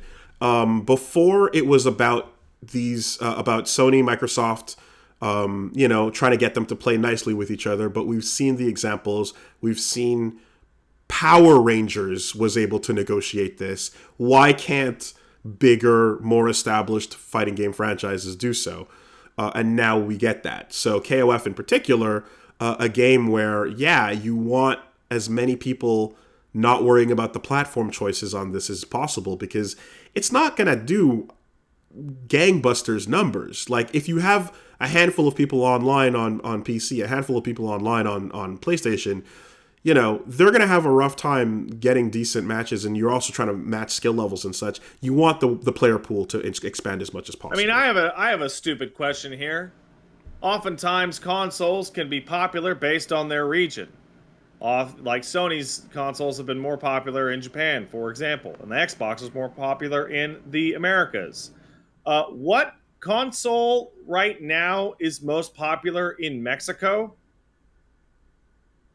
I don't know. Probably PC? But whichever one it isn't, desperately needs that crossplay if they want to keep playing King of Fighters. I imagine it would be PC. Now, the thing, of course, is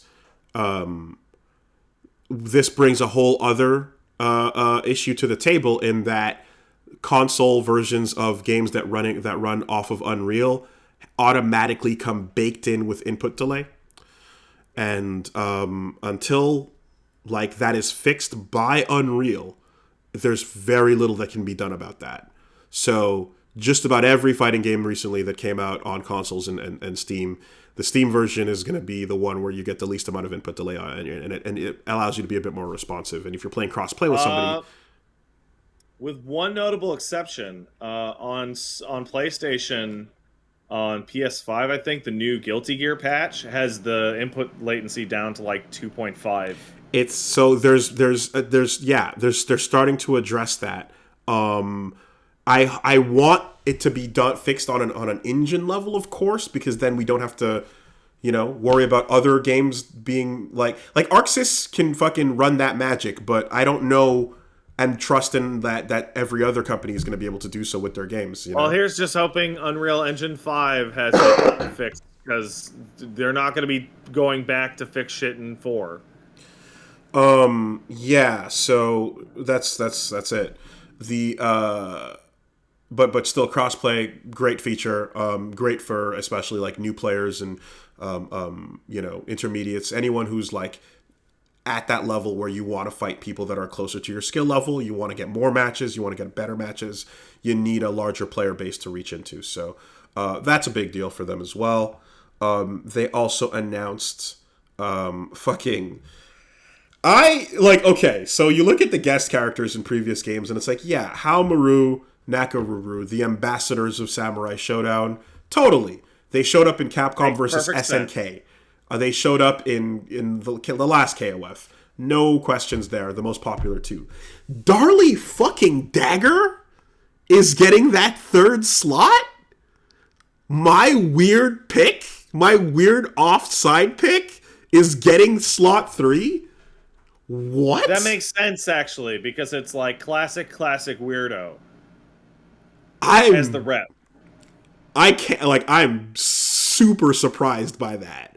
That is a fucking awesome pick. I'm glad that, you know, she's liked well enough to be able to get that spot, because, like I said, the first two are ambassadors. You know what I mean? That's like Street Fighter characters are guesting in Tekken. Let's hope Ken, Ryu, Makoto. Yeah. You know, you're like, wait, what? Or even Ryu, Chun-Li, Alex, or fucking Yang, you know, like just awesome. What? Oh, okay. If she, I hope that I'm looking forward to seeing how they translate those buttons into the game. I doubt they will have the put the sword down mechanic, but it would be really cool if they did. In the meantime, she might do it as an animation in her super. Could be. But yeah, that's a really fun pick. So, you know, I don't know, man. There's definitely this possibility of, yes, Team Woolly Waifus, with good old Darlie Dagger, Vanessa, and Ash Crimson. So I'm excited. We'll see how this synergy plays out. Was he back? Oh, Ash is back. Oh, I thought he was fucking erased from history. Oh, no. The collapsing of verse brought back many from the dead, including Ash Crimson. Shut your mouth. I hate it. I Bon hate it. voyage.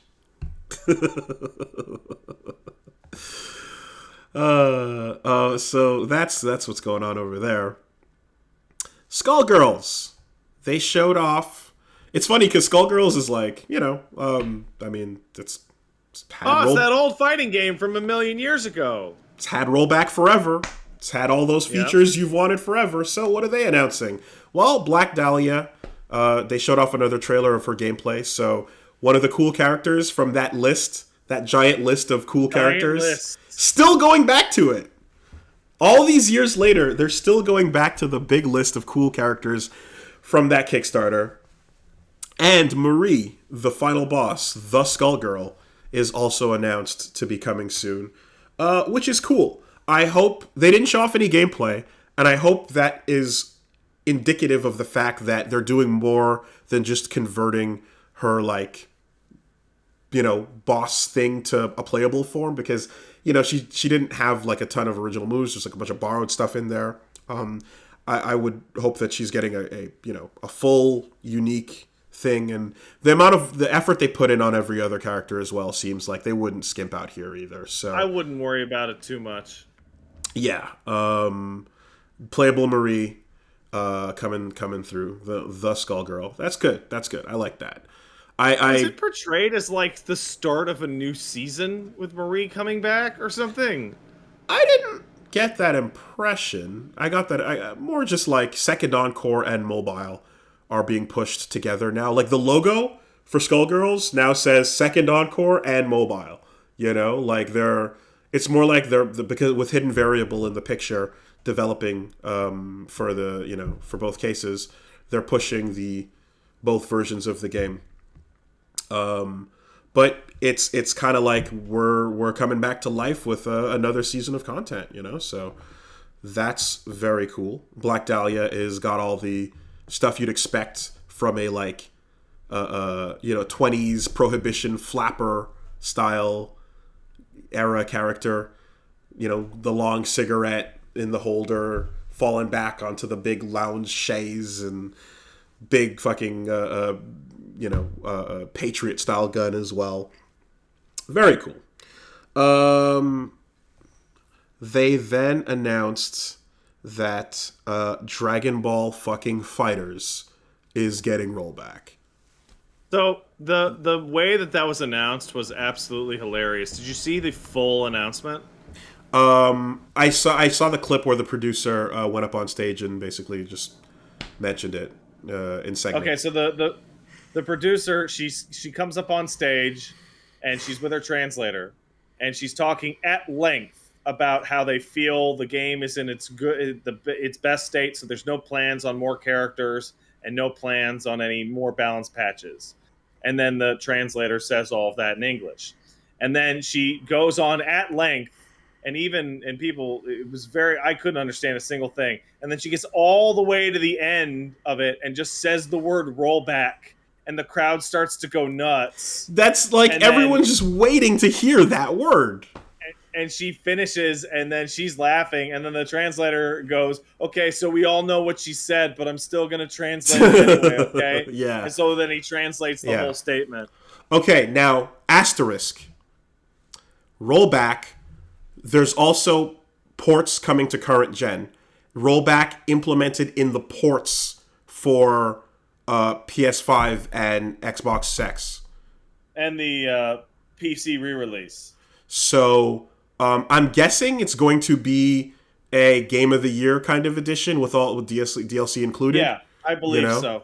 It's needed that for a while now, so it makes sense because, like, there's a solid fucking what? You pull that game up and you don't have any of the season's DLC on them, it's like less than half of I think a third of the roster is the original launching roster, and then 2/3 are DLC characters, right? So it's needed the full, championship edition, whatever you want to call it, thing. 3 seasons of DLC. It's a lot. So that's it's nice that you're gonna get that bundled, but it's not backwards patching rollback for PS4 versions of the game.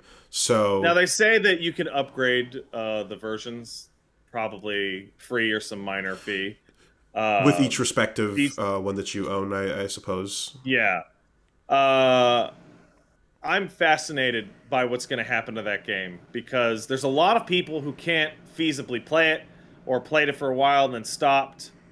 Like, I haven't played that game since, like, the fucking first season. It might as well be a completely different fucking game at this point. So I retweeted this video. Let me get the credit to the right person here because it's really good. Red Muffler Man on Twitter, who just made this clip of the intro of Vegito fusing together, and he flips in and he goes, "All right, Rollback is here, baby." And then Krillin goes, "Ha, ha, ha," and then does his fall over intro. Yeah, goes, "Oh man, I haven't played this game since season 2." Yeah, so yes, everyone can relate. Lease on life, and part of that lease on life is going to be just getting fucking annihilated by anybody that's still playing the game at all. Yes, that is what happens in Marvel-like 3v3 hyper insane games, and then all of you can learn to hate Labcoat 21 as well. But first things first, you can actually get matches that feel good online. So, yeah, that is nice to know. And considering that, like, so many people, like, again, PS5s are still a fucking problem. XXs, I don't know who has one. It's, thank God. You have one. Yes, I have one. But thank God the PC version is getting it as well. So, like, okay, something that people have will be good to go. Now, they said that the system requirements are going to go up with the PC re-release. Did they? Okay. Yeah, the minimum needs more juice because of the rollback. Sure. The yeah, those extra juicy threads. Well, needs more threads. I'm that game is another one that, like, you know, just like Sam's show, like, desperately needed it, and otherwise is just like, it's nice that it doesn't have to die a dirty death in a ditch, you know. Dragon Ball FighterZ is probably my, like, despite the fact that I stopped playing it relatively soon, it was probably my favorite fighting game overall. And I don't even really care for 3v3. It's just like everything about it is so fucking good, and the roster is so fucking perfect. But every time I went online, it's just made me sad.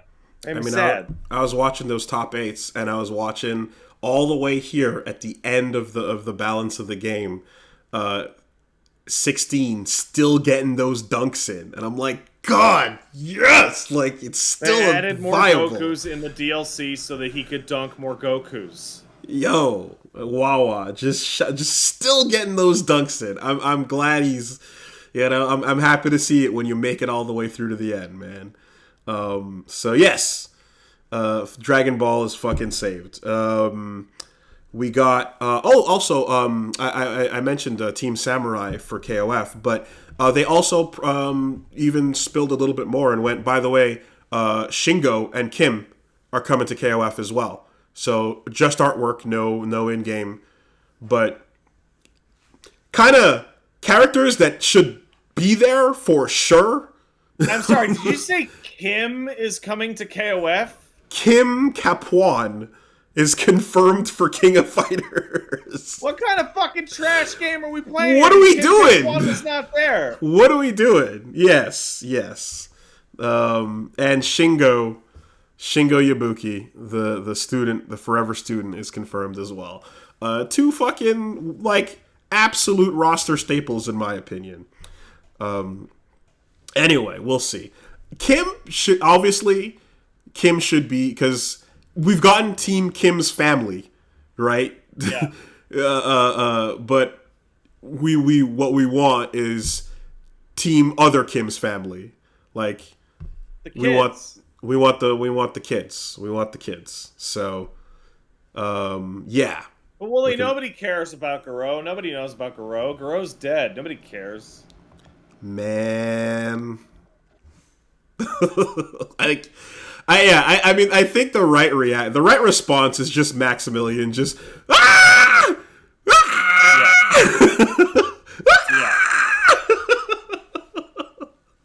Yeah. The artwork is like just like the same like light and shading, like the same style as the original poster. Kane in the background, like the timing of this, right when they found the data disk of the assets for the original Garou, like I don't know how suspicious. I don't know how sussy Baka this Mr. K is with the timing of, hey, let's show you all the stuff about Garou 2 right before the real Garou 2 gets announced. Oh fuck. But god damn it. I don't want to hear that. I am that's the crazy one, really, because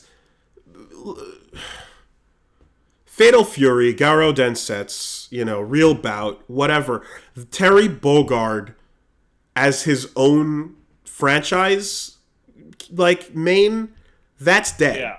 King of Fighters is what Terry Bogard belongs to now. Yes. His world is like that shit was gone. Holy fuck! Southbound got nuked off the map, dude. And KOF alternate reality. That's the only version we talk about. We're actually going back to it, and rather than put Rock Howard in the base roster of KOF, we're just gonna give him his own game again. You know what? I was thinking about how like I talked about how I much would have preferred if Rock took over when instead of Shunei when the time came for the new protagonist. Never in a million years. It would never in a million years happen. It would be awesome, but it would never happen. But here we go. The follow-up. We get to find out what happens. According to the fucking lore, Rock Howard should be evil at this point in time. Right? If we're moving forward in the Garou timeline. And the poster has Kane R. Heinlein standing right behind him in the lights, that shadowy figure. Yeah. So it seems like they're going to be committed to following that storyline through. That should be interesting, So what you're saying is that in Fatal Fury, nature beats nurture every time? In this context, but we all think that it's like it's not necessarily nature beating nurture. It's more like Kane walks up to him and goes, "If you don't join me, join me. I know where your mom is. Your mom's still alive, right?" That's the thing. So Rock's like, "Well, fuck it, Terry, you're cool, but that's my mama. So time for me to learn how to do some bigger double repukens. It's time for me to learn how to do an air fireball, and maybe even a third style of counter. If his moveset gets better as a result of him embracing the evil, that'd be the sickest shit ever. It's like, oh no, he turned bad and now he's actually strong. Now he's not one of the worst characters in his own game." What if he's even worse? What if he's like the Sean of his own game? Nah. That would make me happy. Nah. I think Stocks and Geese Howard are higher than ever. Tekken has brought a full appreciation of Geese Howard to many that didn't before. So I'm hoping we get even more of that Geese moveset coming out. But you want to see a little bit of that light of like, oh, but he's still got a little Terry in him, I want Terry to be absolutely beyond too old for this shit. Like, what happens when you're already at that phase and you go even further, right? I want Terry to be done. Just absolutely done with all the bullshit. You want him to be Ken. I mean, like, it seems like Terry is, like, too happy of a guy to ever fully go. Because Ken is sad because of his fall from grace. but Terry has always slept in a pile of pizza boxes. He's never had that high life. So you're right. You know, Terry's fine on the streets, man. Yeah. Will you excuse me? As you can probably tell from the borking behind me, somebody needs to piss, and that person is me. So I'll actually be right back. Excuse me.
Alrighty. So, where was... While we were gone, I got myself a big piece of cheese. Cheese good. Cheese good. Can't hate the cheese. Yes, so fucking... Yeah, Mark of the Wolves. Hellcat's coming back. And they specifically said, like, a new Fatal Fury / Garou is announced, right? Fatal Fury means one thing. Real Bout means one thing. Garou means one thing. The fact that Rock Howard is right there and it's saying Fatal Fury / Garou is awesome. That's great. I also wouldn't mind, like, I guess they have to make a branding decision because Garou Densetsu is, like, consistent for Japan, but for us it's like, you know, a weird name change at the end, but it's a bit of that audacity of, like, walking into the arcades for the first time and seeing a machine that just says 3. Yeah, they need to call it fucking Mark of the Wharves too. That'd be the right move. That needs to be the right title. And it's all lowercase except for the R, and the R is a capital. Yeah. I mean, if they want to go full-on modern gaming, they can just go, like, Garou, Fate of the Wolves, or Rise of the Wolves, War of the Wolves. You know, just get the words in there, right? So, which, you know, it's getting played out. Let's not lie, but every once in a while, one of those will still get me. So, for example, they just announced the sequel to Crypt of the Necrodancer is Rift of the Necrodancer. And I'm like, okay, that's cool. I like that. Also, simultaneous to some, like, new Necrodancer DLC that came out just a little bit ago. Sure. Which is also in, like, the DLC is in early access, which made me really confused. Made me feel like Necrodancer had not come out. Mm-hmm. But also, this is now the third Necrodancer game because the Switch version had a completely new campaign for the Zelda stuff. Yeah, they kept working on it, man. Like, they fucking, you know, like that thing kept going, and I wasn't paying attention, but I love that when I come back to it, there's always a ton more to do. It's a very unique thing that doesn't seem like there must be Necrodancer likes out there, but I feel like none of I haven't heard of any, you know. But anyway, I'll like, it's always extra respect for the balls of, like, switching the first word around but using the last words as the branding, because it's not going to alphabetically list, you know. So like, Crypt of the is going to list next to each other better than, like, changing the first word and then of the Necrodancer coming out. But it sounds cooler, certainly. So, you know. Anyways, fucking Garou's back. Holy shit. I hope that as well. I mean, probably, if Samurai Shodown is any indication, like, it'll, you know, be something that plays on, it'll be, you know, 2.5D as we know everything is, but gameplay will resemble that style, you know, the top system, the Just Defend, AB cancels. I fucking love Just Defend. Just Defend. Just Defend's so fucking great. It's such a great, like, variation of the parry. Like, it's a low anxiety. Good job. It's a low anxiety parry. You know, which is why it's like, it's so good in Capcom versus SNK 2, because it's like, okay, your instincts are parry asks you to go to defeat your instinct and move into the attack, which understandably takes fucking skill and is a badass thing to do, but you have to, like, go the opposite way of what you want to do. A Just Defend is like, no, you can still be a coward, but just be a really good timed coward. And you get a little bit of life back. Indeed. Healing is wild on the rewards for that. So they announced that. Then, Tekken went up. We saw the Tekken Grand Finals. And a new project has been announced but it's not confirming what it is. There was no number. All there was... It's Nice Dick, the Tekken game. It's just a little video of old Kazuya dumping his dad off the cliffside and smiling from back in the day, and then that goofy-ass polygonal smile gets interrupted with a modern-looking Kazuya, and it just says, "Get ready." So... I'm curious because while the implication, the timing, first of all, would be right for an announcement for 8, right? There are certain games that are at the end of their life cycle, and it would be right around now where you'd expect to hear about Tekken 8, you'd expect to hear about a new NetherRealm game, and you'd expect to hear about a Street Fighter 6, right? So those cycles are kind of right on time as they were. Now, Tekken, it might not be a Tekken 8. This could be Tekken Tag 3, for all we know. It could be. They also, and the thing is, they also just said Tekken 7 is getting more updates. They're like a lot of, like Dragon Ball said, all right, we're done. Street Fighter is like, hey, we're done. Tekken says we got more. So that's crazy. That's wild that they still got more coming to Tekken 7. Definitely unexpected all this time in. But Tekken runs on its own kind of timeline, though, in that, like, you know, when you're looking at 7, the arcade version of 7, you know, there was a long period of time before that got ported. From now. Mm-hmm. There was a long time before that showed up, and then Akuma was there, you know. So if they just, I don't think they're going to do that again, certainly, but there's always that fucking salvage of an idea, because Reggie brought it up the other day. He's like, yo, Tekken Cross Street Fighter, what are we doing? And I'm like, kill it in your heart, just murder it, don't allow it to any air, don't let it breathe. I mean, it's fairly clear that Tekken Cross Street Fighter exists, and it's called Tekken 7. Then there will never be the right window of opportunity to actually put this thing out with 6 on the horizon and whatever this is. But I still say season of Street Fighter characters in a Tekken game is a very reasonable salvage. You know, just take it the way that Dead or Alive did, and get a season of guest characters from the crossover franchise, and you can celebrate that. Put 1 or 2 stages out that are crossover stages, and everyone will be like, oh shit, and we're good. We know that Tekken gives characters the respect and builds them up and gives them a really good move list.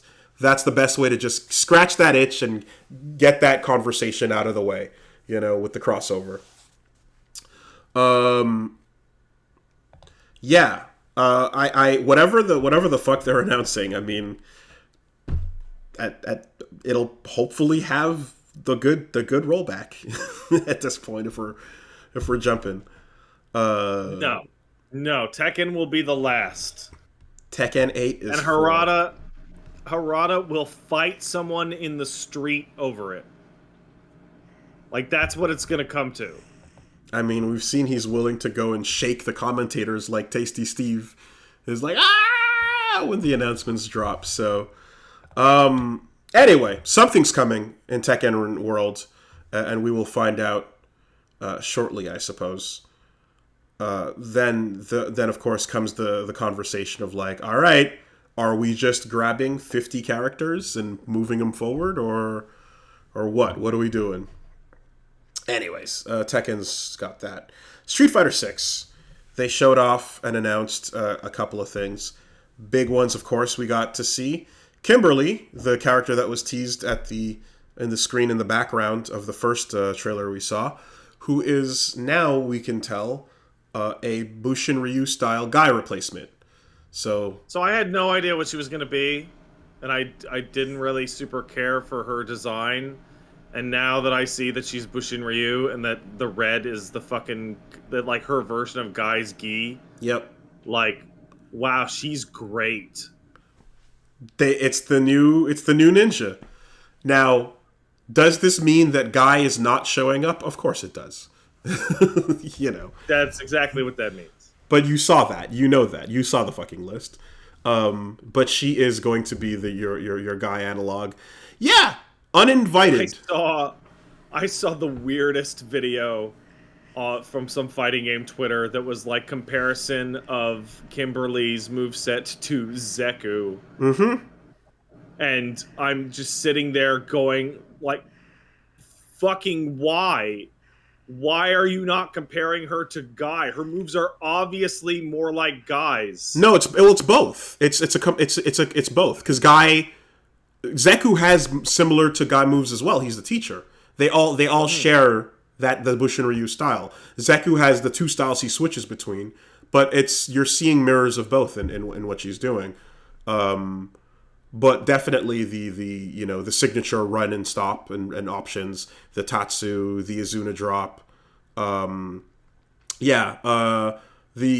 Bushin love Guy. But the Bushin Ryu style has evolved quite a bit over the years, and then you know what? Instead of smoke bombs, she uses paint cans. Perfect. Sick. Super fun. I love that. Yeah. I gotta say, I really want to give Kimberly a hand for Zeku didn't do it and Guy didn't do it, but they have their weird upwards hurricane spinning kick that's like a T, like it's a perfect T, and she finally has like a fucking finishing kick at the end of it. Mm-hmm. Knock you back down. God, Lord, thank you. Yeah, and shout outs to Aniris Quinones, who's voicing her, and is someone I recognize from Twitter, voice actor that got that Kimberly role as well. Very cool. That's a fun new cast. That's a fun new drop. I am happy when something like this happens and it's not okay. There's two categories. There's combat kids, and then there's caliber kids. Oh. You feel me? Yeah. Combat kids and caliber kids. She is a combat kid. Absolutely. She's not a caliber kid. Can you explain that? Because I feel like some people that's going to fly over their head, but you have perfectly nailed it. When it came time to create a new generation of fighters in Mortal Kombat, they created the combat kids. Cassie Cage, Kung Jin, Takeda, and Jackie Briggs. Yeah. And they are new characters that are descending from existing ones. They were either students of or direct kids of them. And their movesets were cool, like new versions of the things that we knew. And like ultimately they carried them into the franchise as like fun new characters that everyone liked, you know? When Soul Calibur 5 came, 6? Yeah. 5 came out and did a similar thing. They replaced a number of staples with the kids that were kind of stand-ins for them, and they were in many cases inferior replacements. So, Patroclus was your Setsuka replacement, but like there was, not Taki, and who wasn't as good as Taki, and what didn't have as good of a design as Taki, and not Sophitia, and it was just lame Sophitia, or other one for that matter, and a number of the other one, and a number of the Cassandra, and a number of the cast essentially were like. It's like, oh look, it's not Killick, and you're like, well, it's not doing its own thing enough as a like, well, this is going to be a complete replacement. It might as well have been a new costume. So overall, the Calibur kids were pretty much hated, and were part of the reason why that game was not well liked. I played fucking Zwei with his Wolfman stand, and I was just like off here playing a weird new thing. But overall, when you make a new generation, you want to have a combat kid. You don't want to have a caliber kid, every once in a while, you do something too. Like if you go back to the days of Third Strike, you go back to the days of Street Fighter 3, like Yun and Yang, combat kids, like similar to there's two styles of Gen, similar to Lee, but also doing their own thing, unique enough and just good enough new characters that everyone's like, oh fuck, that's cool, I'm down with that. I mean, Remy is, it's not a Guile replacement, but it's all you've got to go on. But Remy is like, that is, yeah, that leans.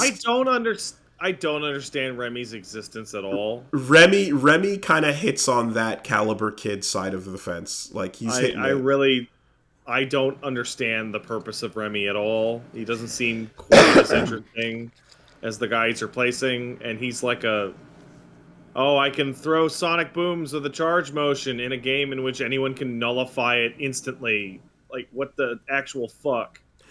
Very weird. Yeah. So, that's the thing is you got to be careful about it, right? Not like it's a thing that requires you to design something, call back to where they're coming from, have enough unique personality going on, and overall they should feel like a fun continuation if that's what you're going for, and not like an inferior replacement. It really makes me feel that looking at the rest of the roster with a different thought process, in that I'm looking at I forget her name, but the French girl that looks like Abel. Oh yes, yeah, right. I forget. Yeah, the name. is she new Abel? Like, is she Abel's protege? Like, it's quite possible. I don't know. I mean, though at the same time, Mimi, like that's her name. Yeah. Though if you were to look at let's say Ed, and then you saw Falk, you would think that they would have similarities when they have like none whatsoever outside of just plot similarity. They're part of that Shadowloo clone system, but like they're not at all move list similar. But she could be. She certainly could be. Abel was originally supposed to be a little blonde girl, so we could be going back in that direction. I still think that was a better design. Mm-hmm. Tekken is an interesting case of like from day one, it's always been about the successors. They've very consistently had a like, here's martial law, now here's forest law. And then fuck that. No, here's martial law for 6 more games. Here's Eddie Gordo, and here's Christy Monteiro. No, fuck that. Here's Eddie Gordo again. Yeah. But then also, what's her face? Fucking Dance Kid. Dance Kid. Oh, yeah. Yeah, Idol Girl. But anyway, that energy is very big in the Tekken franchise of just like, we've transmogrified this move list onto a new character. Fucking deal with it. Lucky Chloe. How could I forget? You want to get really confused? Chloe? Tell me which king is in which king. The first king died. Yeah. I want to say Armor King then took up the mantle. No, the first king died, and one of the orphans he raised took up the mantle and became the new king. Fuck. Armor King became regular king in Tekken 2? I don't know. I fucking don't know. First Armor King's... No, the first king was killed by Ogre. Yes. But then I want to say King 2 was... I thought King 2 was Armor King taking up King's mantle. And then King 3 is an orphan that King 1 raised... taking up the tiger mask. Fucking sure, whatever. Whatever. Fuck 1 + 2. Escape the grab. Mexican combo. Roll around. The first Armor Power King bomb. was killed by Marduk, but then the second Armor King thinks Marduk is a cool guy. Sorted. Marduk hates him and he wants to talk shit. Also, he's really mad when Poison's in the wrestling ring, because it's his turn, sister. Yeah. Oh, well, okay. That's the only line I remember. Is just in Street Fighter Cross Tekken, Marduk comes out and goes ah, and he's like, "Now it's your turn, sister." If you had not said that, I would have forgotten that Marduk has the ability to speak. Yeah, during the "This is my town, it's my town" sequence. Don't forget. Anyways. What the fuck was going on with that trailer showing off characters that weren't planned to come out for over a year? Like, Jesus Lord. When the sun comes out and fucking Cody and Guy kicking down the fucking wall and you're like, what? Are you announcing them? Are they here? Are they, what do we do? Yeah, alright. Anyways. Those trailers were great. They were. It was almost as if a lot of money was spent on them that should have been spent on the game itself. That. Yes. Interesting. It's almost as if the budget originally was going to go towards the game, and then for some weird reason, the money ended up going towards those cutscenes instead. Anyway. That is strange.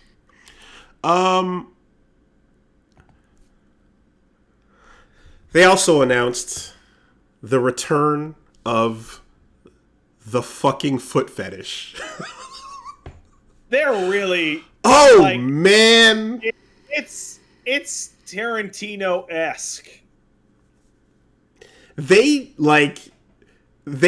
Okay, so I want to say they accidentally tripped over the foot fetish when they first designed the character, right? Absolutely. That was an accident. Yeah, someone on the team probably knew, and then went like, let me just try to, just slide this in there, and then they're like, oh yeah, that's cool, Taekwondo, let's go, and people were like, Taekwondo has a lot of kicks in it, right? So her feet should be bare, right? Okay, good, got it. And then the entirety of Street Fighter V came and went, and it was like, yep, okay, and then for some reason, Minot, just big spikes on the activity chart, on the seismograph.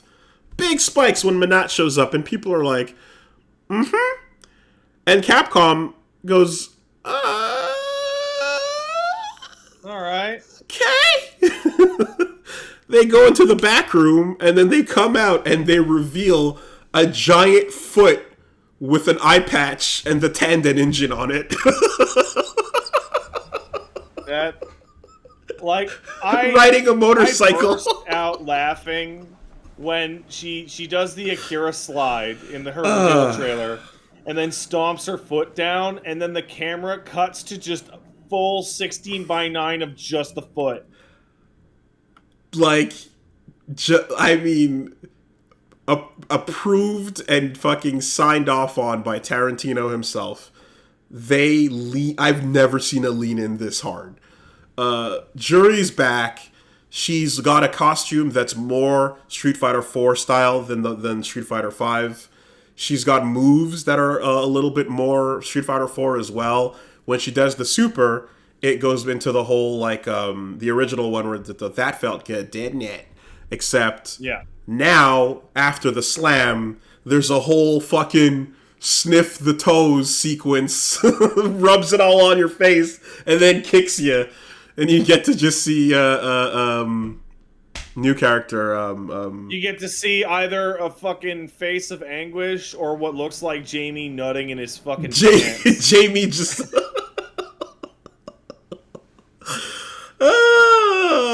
damn, dude. Yeah. Jamie's reaching for the bottle on that one. Oh, man. People in the chat are just yelling snoof. Snoof! Over and snoof! I hate it. That's well, thanks. You can thank Mario, Paper Mario, for that one. I hate it. You can that's full on. That's that's our Paper Mario LP's fault. Snoof has entered the lexicon. So here's the thing. I don't think when sniffing isn't hard enough. I don't think that was necessary. Like, it obviously came from that, and congratulations for birthing this nightmare into the world. But, like, I didn't know that was from Paper Mario, and, like, it still got across real strong as to what it was actually supposed to be. And it is when sniffing isn't enough. And like, it's like Juri's... She's riding a fucking motorcycle on that with bare feet out, walking on the ground. Like, those are not manicured toes, you know? Those are just street dirt, muddy, just all the seasoning you want on a right foot. Treats her feet is the way like porn treats most women's breasts. Just like zoom ins and nice pans and just like, Lord. So Juri's announced, and there you go. What's her story? Well, now that she doesn't want revenge on M. Bison anymore, she's bored. But hey, yo. Works for me. Feed her out.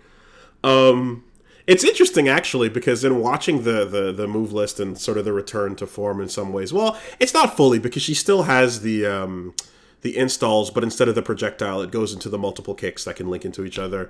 It's interesting, though, in watching that, because the goal of the trailer was to show off, like, to you know, Juri players what's returning, what's familiar, and what's been updated.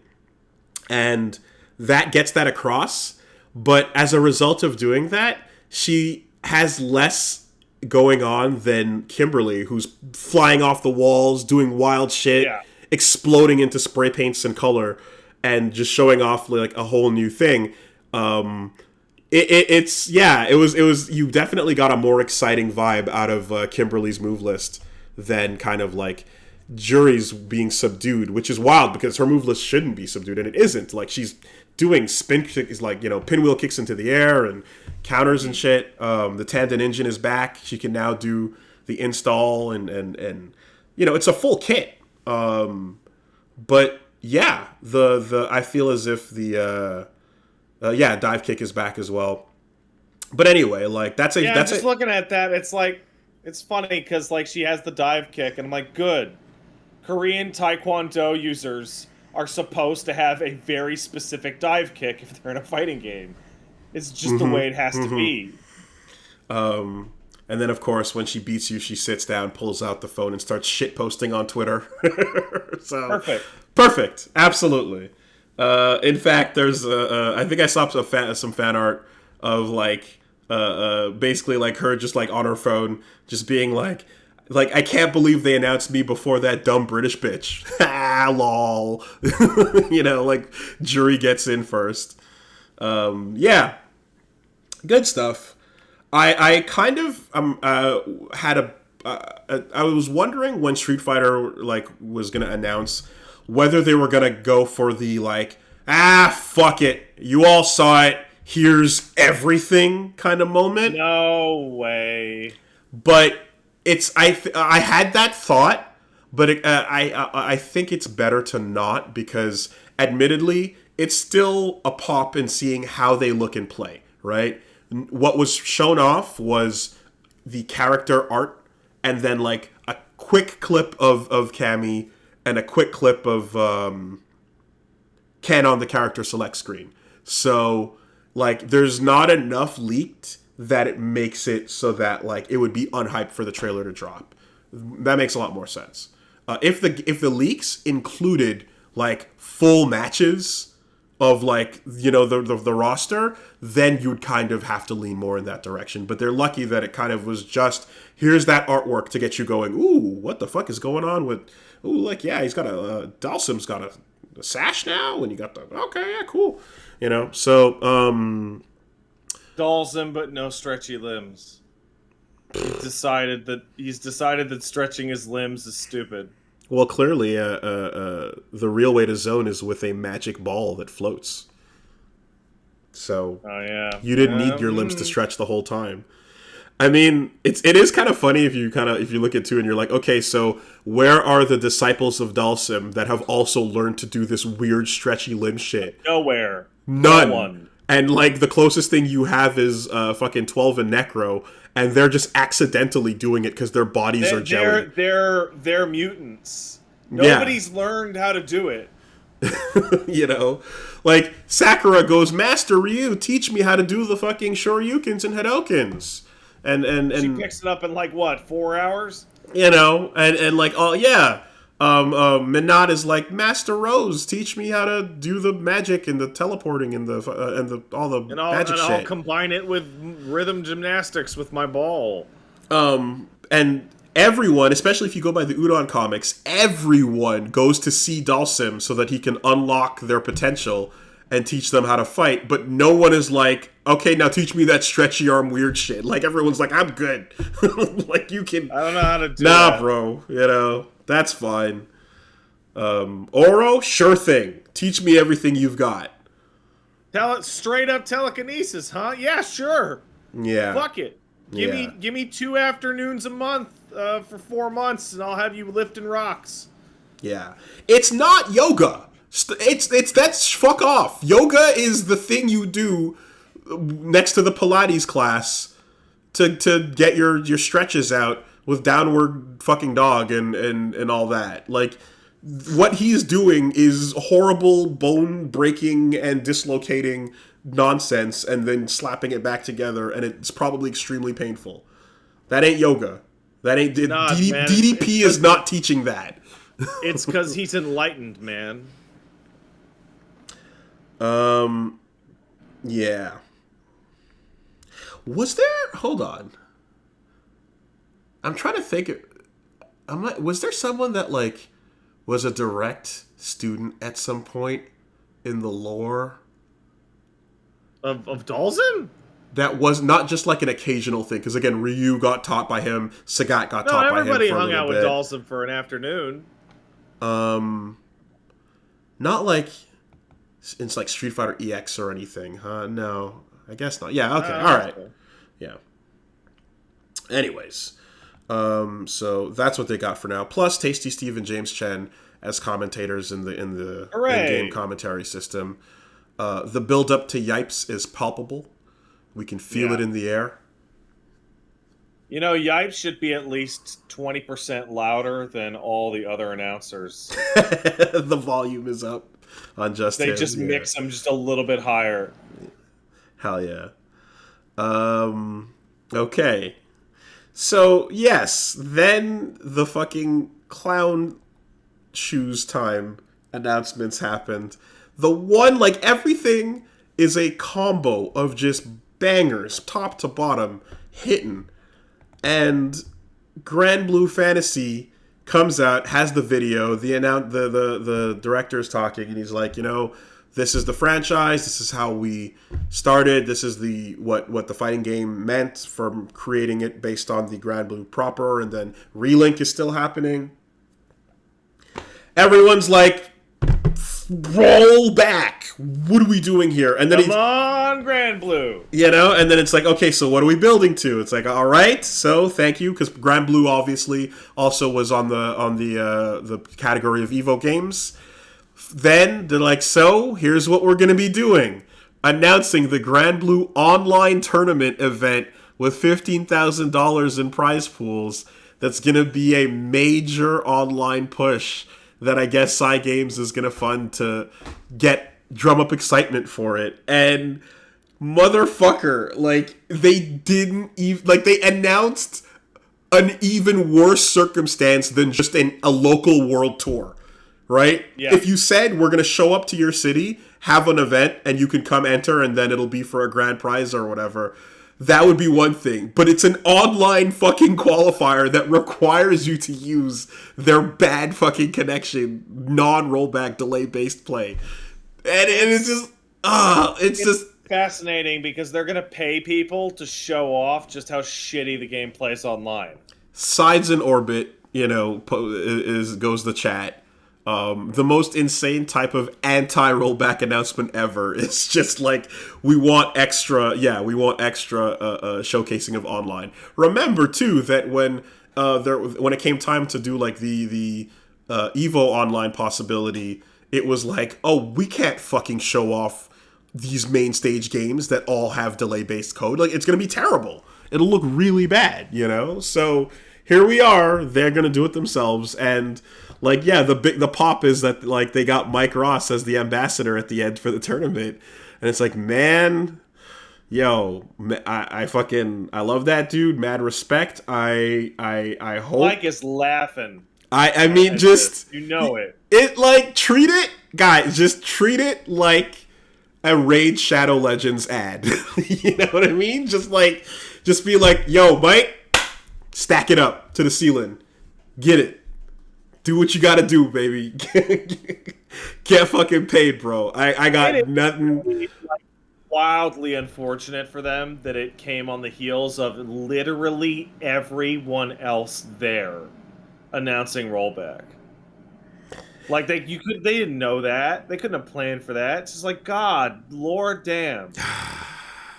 Wild, dude. It's the most embarrassing possible timeline of like, not only do you not announce Rollback, you announce a tournament where you're forcing people to play the game in the worst possible way. So yeah, I'm not sure what I didn't see a part 2 to this. There's a tweet. I missed it. I know that Mike secure the bag. Here we go. I got it. Secure the bag, this is from Psy Games. Still craving more GBVS action after EVO? We've got you covered. Introducing the GBVS blah blah coming your way soon. Oh no! Oh, you gotta get in on this. And everyone in the replies is just posting the sad emoji.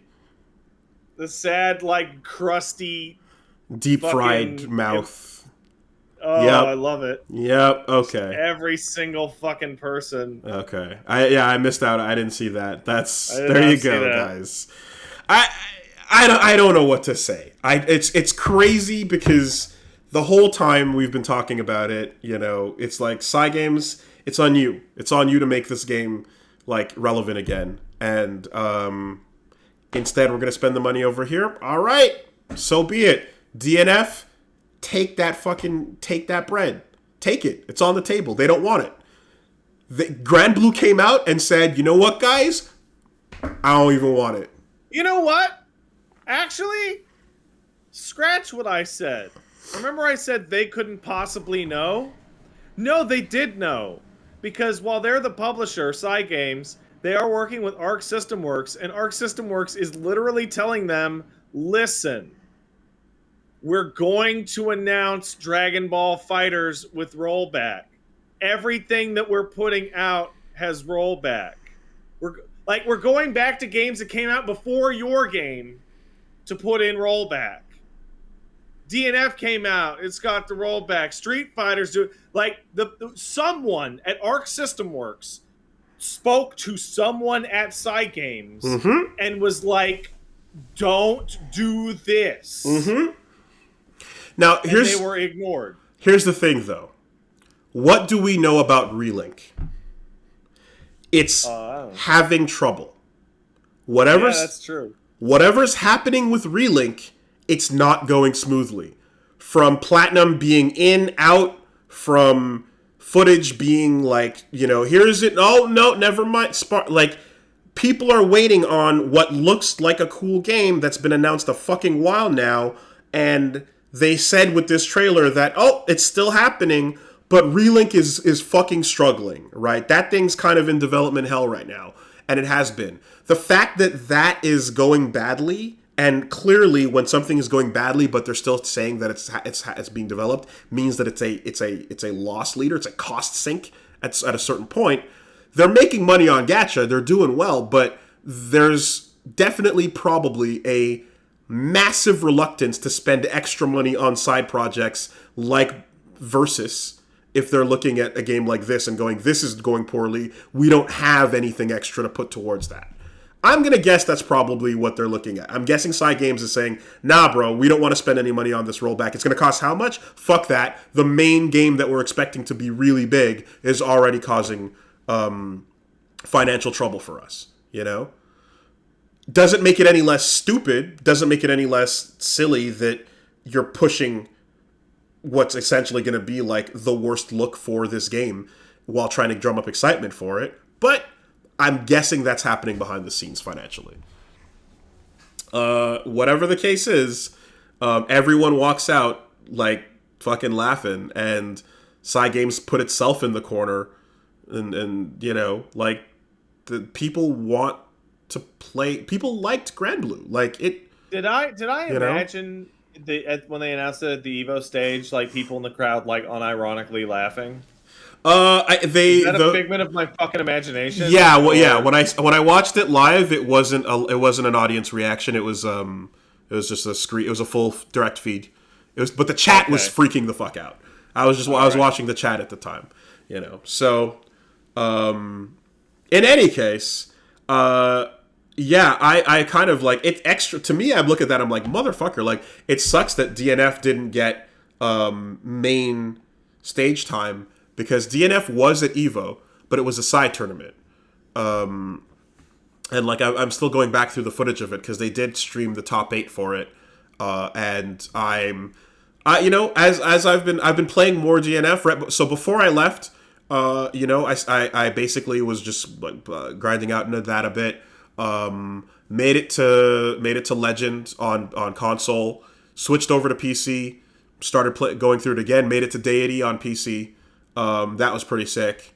But I'm enjoying the premium Kusoge that is DNF Duel. I'm really having fun as bullshit Crusader against whatever else is coming out in that game.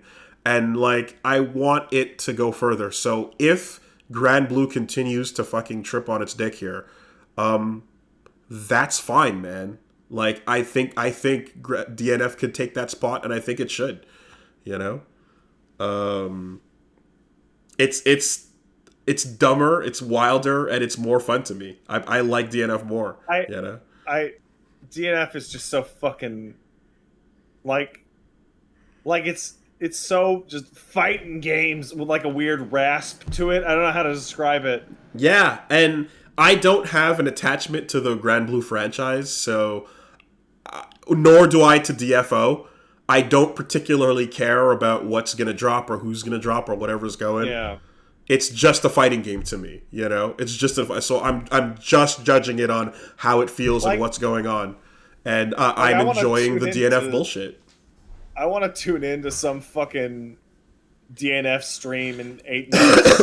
And it's just people crouch walking at each other while throwing out low jabs the whole time. It's like, yeah, no, this is what it's become. Like everyone's afraid to touch each other because the instant you touch them, you just die. Fuck believing in victory. The seeds of fate have found their new challenger. Yeah, I'm on the train. So yeah,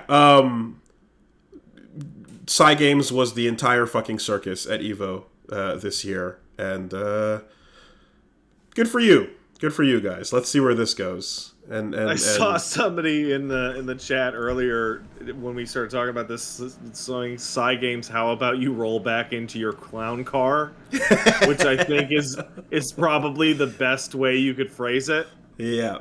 And every time the stream pops up, and they start, and Mike is there doing the announcing, or, you know, drumming up the hype or whatever, just get that bread, Mike. All caps. Get that bread. Get that bread, baby.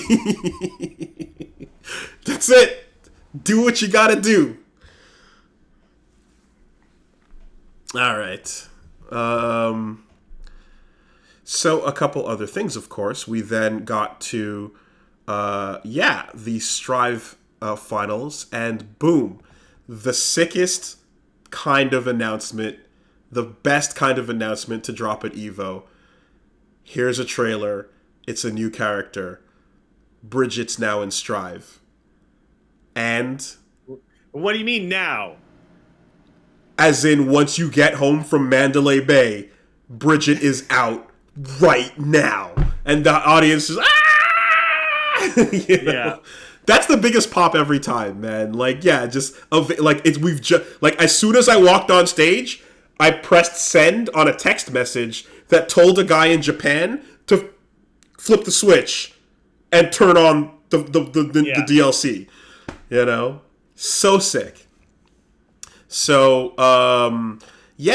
at a glance, it's like, okay, that's gonna be rounding out the season. There's some new stuff coming. Way less like Roger play on the moveset, but the breakdown I don't care for Roger, so I'm happy about this. The breakdown on the move list video was pretty, interesting. I guess like I'm not sure. So that's the thing is I'm not sure like how Bridget players feel about how the kit came together, but I'm looking at it like it feels pretty reduced from what I remember, I've never been like a full on Bridget player enough to know whether or not it like that is less. There was all the setting up the yo-yo on the return, the mix-ups with that. There's the what looks to be like a really dirty sort of like the dash into the yo-yo, and then you can jump to create mixes and stuff. So some fun stuff there. And I guess, and here's the thing too, like, so I haven't played the arcade mode, but have you heard anything about this? I've heard a little, but it's hard to tell because people are arguing about whether or not what's a good ending or a bad ending, and I haven't done it myself, so I can't confirm. So I wish I could have just like, I was at home at this point to fucking sit and play through it. Apparently, so it seems like Bridget's trans at this point, and that's interesting. That's cool. I want to see how it like is handled, in game. That's a character that I guess my first impression of it is that on the surface, Bridget was always about like, I get the conversation on gender has updated drastically in the last decade or two. Yeah, you could say that since Bridget's original debut on the scene, right? And so when she originally was in, back in the old days, like that was, I guess, reflective of where the conversation was at that point in time. And I know as well, though, that like part of the way the story played out then was very much like a definitive, like it was a journey about like accepting, her gender at that point in time. So I don't know how it plays out going forward into this case. I mean, I don't think they like if it whether it comes together in a way that is like smooth or not. I think they kind of looked at it and went like, as a character that represents this discussion, let's have Bridget be emblematic of this group of people that are like relevant in today's day and age and reflect that. I mean, so even if like the best part about this is we get to relevancy of like a trans person won Strive. Mm-hmm. So like straight up. Oh yeah, here we go. Oh, I mean, it almost exists in this weird reality in which there were like 5 characters in the background. But dude, like, and then Bridget comes out because, but perfect like, timing. Trans and queer representation in the FGC has been like, I mean, through the fucking roof. Like it's been for years now. There's been like more and more of that for sure. So I feel like there's a lot of examples where it's not even like it's the thing where it's like it becomes even like less notable just because there's that many like really good players that are. But it just seemed to line up so absolutely perfectly. Yeah, so that's one of those things where it's like, okay, Bridget's coming back, and like that's the character's like sort of that's her plot arc. I have to again see how it sort of plays out in the story and like the way they kind of go about it. But it doesn't surprise me that this is kind of like what you would update Bridget to be, given that like it's the crux of what Bridget's story has been about, Yeah, so I'll take a look at that and we'll see where it goes. But ultimately, I think it seems pretty cool. Seems like the right way to play that. And I guess I'll see how it goes competitively. I think her kit, again, like I said, it looks a little light, but I'm not sure. Because then again, when I first saw fucking Gunman, I thought that Chaos had the gun, and I was like, okay, how accurate is this going to be? How much is it going to zone on you? How often will it whiff? Because if that whiffs often enough, then that's not going to be a big deal. Oh, fucking goddamn it. It doesn't whiff, especially if you drink the juice and roid up. So, we're going to have to see, you know? But yeah, I'm happy that, like, Strive is fucking enjoying the spotlight that it has over, you know, Street Fighter right now. I think it's earned it. I think it's doing really well. The fact that they got to be the last game on stage and the big closer is dope. And I was kind of going into it like you know what I was thinking about. I didn't tweet it out, but I was kind of like, feels like a Slayer night. I feel like Slayer is like, I was thinking like, oh, Nago kind of replaces Slayer, but I'm like, no, they might just drop. No, not really. They might just drop Slayer. They might just bring Slayer back, you know. And Johnny as well is probably going to be a thing at some point for returning characters, but we're still also waiting on fucking Happy Chaos, man. You know, sorry, not Happy Chaos. We're still waiting on Asuka, rather. What is that going to be? You know, is it going to be the full-on just magic zoning nonsense, or are they going to go completely unpredictable with it? I'm really hoping that, like, they embrace a SNK boss like Orochi level mage, you know, on the fucking fighting game stage with that man. You know, I still think about, in terms of, like, you know, stupid ass boss characters being turned into real fighters. Like, KOF has done a really bad job of that. But the one that always sticks out to me the most, and it kind of hits an archetype that Guilty Gear and BlazBlue has, is probably what was his name? Gargos from Killer Instinct. Mm-hmm. With the fucking teleport punches and the minions. Mm-hmm. And, like, he was balanced, but he definitely felt like you were playing the boss. Yes. And it felt like you were fighting the boss. Yeah. Minions, portals, standing back and, like, pointing them and commanding them to, you know, run at you and shit and mix you up. He barely moves. Yeah. That's... I mean, with fucking New 13 and every variation of New 13 that ever existed in fucking BlazBlue, like, they know how to make a character that can just stand there and be God. Yeah. It was also quite fun when they played that music video, and, like, it was just like a cool, really nicely animated music video that just summarized the story of Guilty Gear, and people are like, wait, who the fuck is that? Is that a new character? What's going on? Just getting mixed by existing characters that were, like, in the lore but not playable, you know? And I'm just like, if you watched Heaven or Hell, you know exactly what you're looking at. So, you're fucking welcome. You're welcome. It's a great music video. It summarizes all the best bits. The only thing I watched it and I was like, motherfucker, I wish I had these shots and this material to use, you know, back when I was doing it. But yeah. Everyone that did their homework aced the test.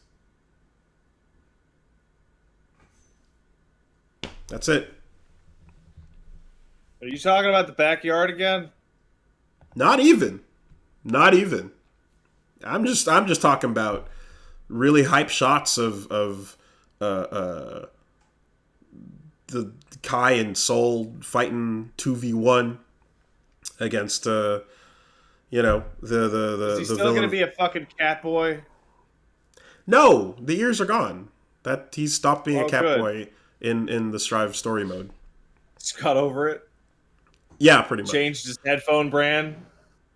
Now it's all about the crosses. Well, it's always been about the crosses because his last name is Kreutz and that means cross. So, you know, yes. Anyways, the rest of that roster, hopefully soon. And you know, I doubt it'll happen, but they did say they're working. They have the roadmap they announced. None of those things were a rework of the floors ranking system, so meh. No, that's what we're gonna have. That's it. That's what you got. That's what we need. Yeah. Anyway, and that was pretty much it. With a little tag on the end with ArcSys coming out today to say that we worked with IP owners on their games before as a if you want us to make a cool fighting game for your thing, we'll do it. But now we're actively pursuing IP owners, and we will be the ones hunting them down to say, give us your IP. And you know what? Sure. If you need to actively pursue JoJo to be like, shut up, we'll make a good one. Not the one. I know. The one that I can't believe Arc System hasn't gotten a hold of yet is Fate. They're doing a game with fucking Grand Blue. Yo, I'm shocked they're not doing a game with Fate. Fate has been wined and dined by French Bread and Capcom. Fate has there's a couple of companies that have the Fate's number. You know what I mean? They've been working with them for a while now. If ArcSys stepped in, I'm sure they could if they wanted to. But right now, seems like they're pretty dedicated. They're locked in with French Bread. The Capcom thing didn't last too long, and that was that. Yeah, but I would imagine they want more things like Persona, for example, where it's this is a surefire thing. It's a banger. Everyone loves it, but we just want to bring that to fighting games, or rather, bring fighting games to this fan base. So what's up? You gotta things that have massive animes or massive game franchises that just don't have immediate overlap with fighting games would be good. I say JoJo because I would like there to be quality overlap with fighting games, but let's be real, it's not on the top of the list. I don't know how the One Piece games play. I don't think I've ever been directed towards a definitive, go play this One Piece fighting game. I also don't know how those games play. I bet Luffy would be the Dalsin. It would be really fucking sick if Avatar hooked up with them and got... That would be sick. That would be nice. I would like that. If Korra can reach Platinum, I see no reason why Atlas can't hook up with Avatar. That'd be really cool if so. Yeah. Fuck giving them a Naruto game. Fuck giving them a Bleach game. Have them make an Airbender game. That'd be goddamn fire. Or a Mission Impossible game. What? Yeah, you play as Ethan Hunt, or you play as that guy that got his face slashed by the fucking elevator. Fuck it. They didn't say it was going to be Japanese IPs. Just fucking whatever. Fucking Fast and the Furious. Do it. Okay, now that would be money. That would be fucking... Yes, absolutely. Yeah. Okay, no, I'm back on. Fast and the Furious, Wild Speed Versus. Isn't that already the name of something? Well, Wild Speed is the name of Fast and the Furious in Japan. Okay, right. So, Wild Speed Versus Family. Yeah, Family. Yeah, that's it. Okay. Now I like that. Now, how do you get away with it not being a racing game? Maybe they come out of the cars during the intros. Okay. And then they jump back in for the supers? Yeah, sure, fuck it. Okay. All right. Alternatively, you're playing as the cars. Okay, well now we're getting somewhere, but you really do need to see, Vin Diesel jump out of his car and start talking shit, and then to The Rock, who then you pan over and The Rock is not in his car because The Rock did not agree to be in this because he will not be he will never be seen with him again. He's over on the Hobbs and Shaw game. Yeah. So, yeah, so that's cool. I like the idea of Atlas, of ArcSys being like, we are the hunters now. We are hunting down the IPs, and you're going to give them to us. Speaking of The Rock, I want an Arc System Works WWE game.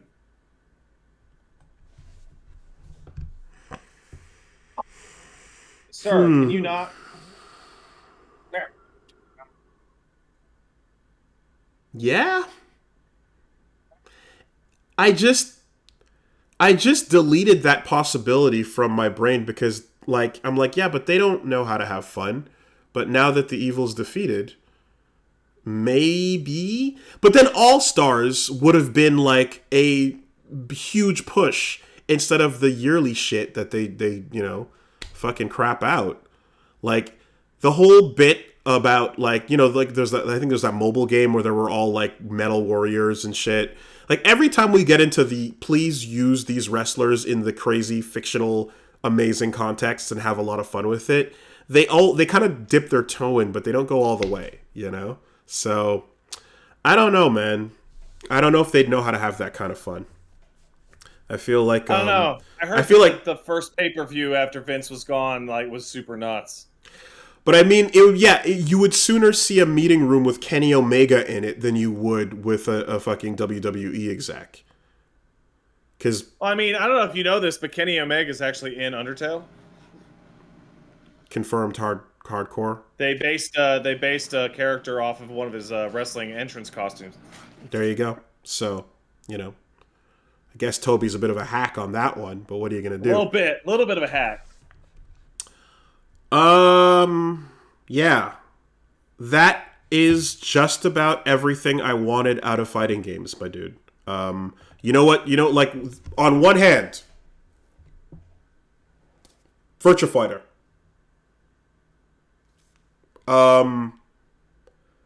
That's the entirety of the request, isn't it? For Virtua Fighter. Whatever NetherRealm is doing, just we'll have to see, right? Being sold into a ditch with the rest of WB properties. Hopefully not, right? I have heard that Boone owns Mortal Kombat, so like, if that's the case, there's nothing that can kill Mortal Kombat because Ed will just go somewhere else. Yeah, so that might even happen but it might, like, whatever. Like, really, Virtua Fighter, Capcom versus Capcom. I'm good. Wow, you're not going to get either of those. No, but that's... I mean, but I'm like, I have to reach that far into the pipe dream barrel because all the more practical ones are already happening. Are done. Yeah. Yeah. Street Fighter 6 is the sequel to Third Strike I wanted. Rollbacks everywhere. Mark of the Wolves 2 is fucking on its way. There's a Dragon Ball Z Marvel game that we're going to be able to play soon. I get to play Darly Dagger twice. Yeah, I gotta say, with DBZ coming out, I'm just gonna pretend that's a new game with a huge roster. Sure.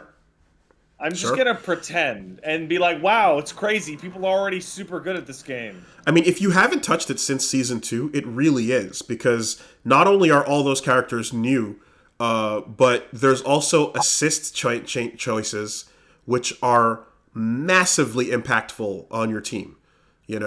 If you wanted to pick somebody before as a second slot character and then, like, get your own fun team going, but you fucking didn't like the assist they had, too bad. You pick Vegeta or you're gonna lose, right? There was that era of just like... I liked picking Vegeta because I liked Vegeta and his assist was the best assist ever. But you had no choice, Thankfully, Vegeta's cool, but it doesn't matter. You don't get a choice in the matter.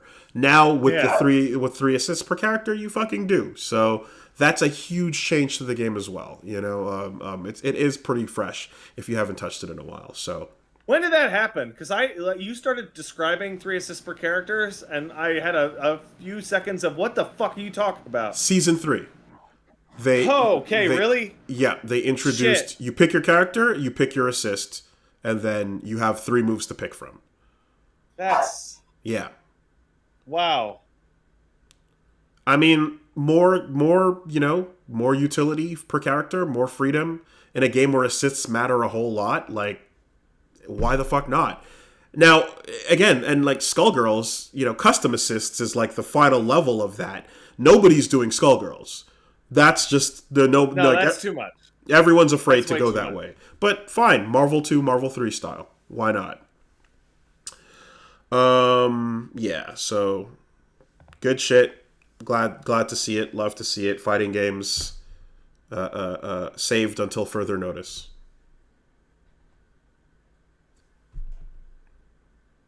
I'm more excited about DBFC's new version coming out than I was before it came out the first time. Okay, that took a second. Yep. Because like the first time I'm like that was the existing roster, but I knew it was going to be a little rough, right? The first version of any Archistan. Now I'm like, oh cool, the sequel to DBFC is coming out with 3 times the roster. The Rumblefish 2 is in fact getting rolled back. That happened before Evo. Rumblefish 2's coming. A lot of news about that, and yes, that's getting rolled back too as well. Very, very excited for. Again, I love when a Get Into Fighting Games is announced live on Twitter, straight to my channel. Good stuff. Oh, did you see that wonderful Xenoblade meme about fighting games that happened over the fucking weekend because of the combination of Evo and Xenoblade 3 coming out? I did not. Oh, it cracks me up. So anybody who played Xenoblade 1 recognizes the part where Dunban looks at the 2 kids leave the fucking thing. And it's fucking DBZ and fucking Samurai Shodown walking into the distance. And he's gripping his horribly maimed arm that's been replaced with the phrase, delay 18 frames. Says, once this heals, boys, and he's I think he's Exerd. Once this heals, boys, I'll be right out. And then it freezes and says connecting, and then says player dropped, and the video ends. Yeah. Yeah. Exerd is gonna be left in the dust. That game is. Oh well, yeah. I mean, for sure, because Plus R is old enough that rollback implementation is not as hard, like it gets weird when it comes to things that are like Strive is not a replacement for Exerd, but branding wise it is. And there are people out there that are like Exerd fans that play Exerd tournaments that are still just like holding it down for that series. But yeah, it just happens to be in that weird between phase. Now, it's funny because I remember when Exerd dropped and there was a lot of hate for it because it wasn't Plus R. And then now people have come to love what Exerd is. And that happens with every generation, with every fighting game, 100% of the time. It's unavoidable. I mean, all I can say is, like, I hope that, like, fans will come to the rescue maybe on that one. But yeah, I don't see there being enough interest in that they're going to invest in pushing Exerd as a parallel product to trying to convince you to buy Strive instead. Exerd's fucking dead. Yeah. Well, it's done. It dead being the state that it ends up in, where dead game. Discords will run their events and parsec it and do what they can to get decent connections with each other, But yeah, that's where Sam's show was as well, right? So I gotta say, I just reminded myself of the phrase "dead game" is like getting funnier to me every year as I see people like talking about multiverses and then just people all lowercase, just dead game. And it's like Velma OP dead game. I'm like, it's not even out. It's not even actually out. I can see a world a couple years from now, not even a couple. I can see a world in like 1 or 2 years from now where like there is a fully developed team of people that have made Guilty Gear Exorth as a fan game that is a mod to Strive that puts Danger Time back in the game, puts Blitz Shield back in the game, and just puts everything back to the way it was, and even takes the time to put IKs back in the game. I could see it. IK is still not a thing, huh, too? Anyway. Yeah, I mean, IKs were cool, but, like, what a waste of fucking money actually putting them in. Like, no, you know, it never happened. Just make them fancy ultras. Killer Instinct it. If you're gonna die anyway, make it a fancy kill. I agree. All right, so that's fighting games. Fighting games are now over. Here's what else is going on. Not a whole lot. They nerfed Bloodhound Step. Yeah. So, Wooly, I gotta say, I love that every single person who played Elden Ring had some variation of this happen, where they beat the game and they're like, man, I sure do love Mimic Tear. I sure do love Hoarfrost Stomp. I sure do love this. I sure do love that. And then as soon as you beat it, it gets nerfed down to like a normal move, like a good move, but like still. Yep. I don't know how people responded to their versions of this.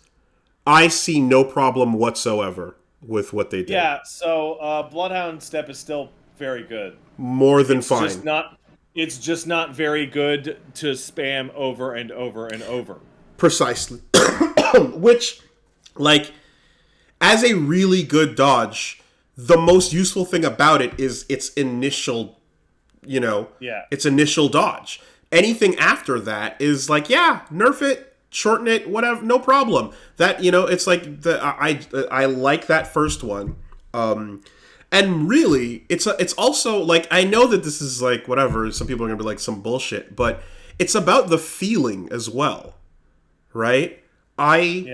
Like, as someone who's just like, I'm obsessed with like the flow of combat.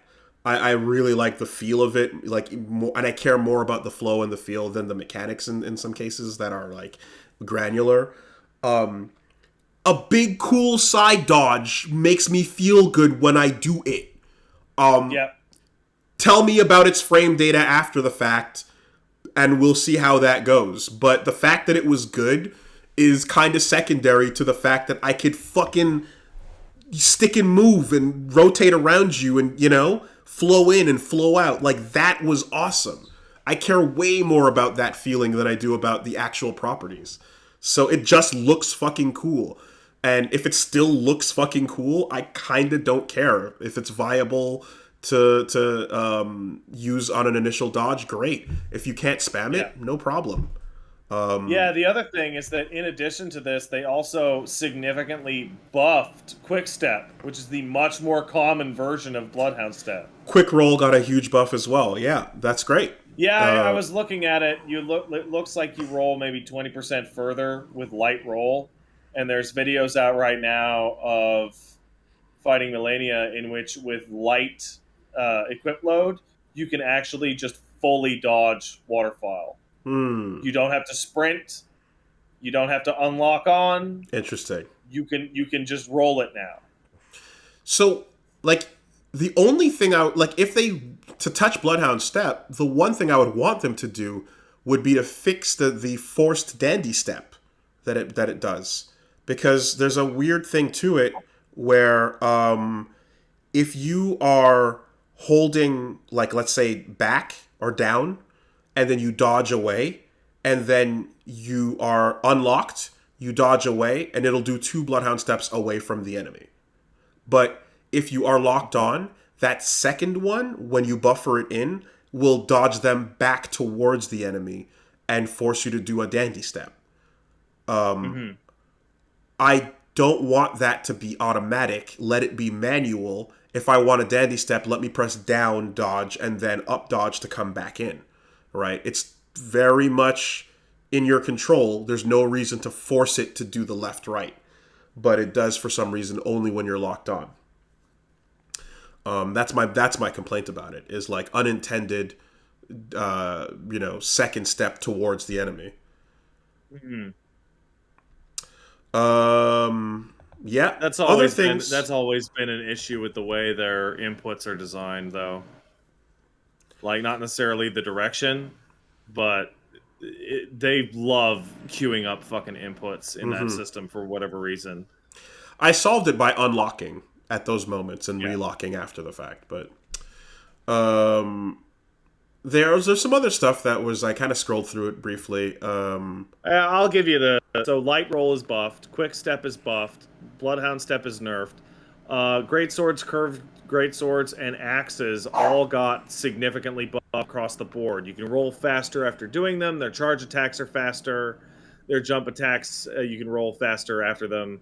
And then a shit-zillion bugs got fixed. Bugs that I have not noticed. The deathbed dress being a weird thing where you roll a flail with it and you do damage to yourself. Looks like that got fixed. Found that organically in-game for some weird reason. The combination of the Estelle flail and the deathbed dress, when you charge its R2, you hurt yourself. The goofiest shit, but yep, that and other other more random bugs, but nothing significant content-wise in terms of NPC updates, it seems like. So, there is one. There's a hidden one. Oh, did I miss it? It's not. It's not in the patch notes. They made it so that there is an NPC you can invade offline to finish Vare's quest to get the blood teleport. After, so you remember Vare asked you to invade 3 people and then get Blood of a Maiden? Yeah. Yeah, well, now there's an NPC you can invade instead of human players if you're playing entirely offline. Oh, that is in the patch notes? Oh, okay. Oh, an offline invasion.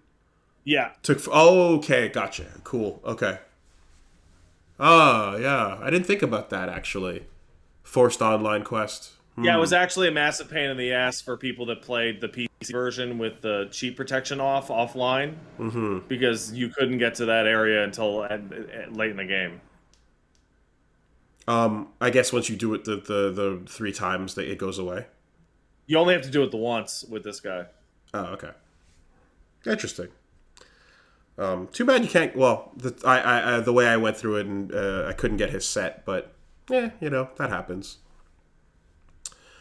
Yeah, so that's the 1.06 dropping.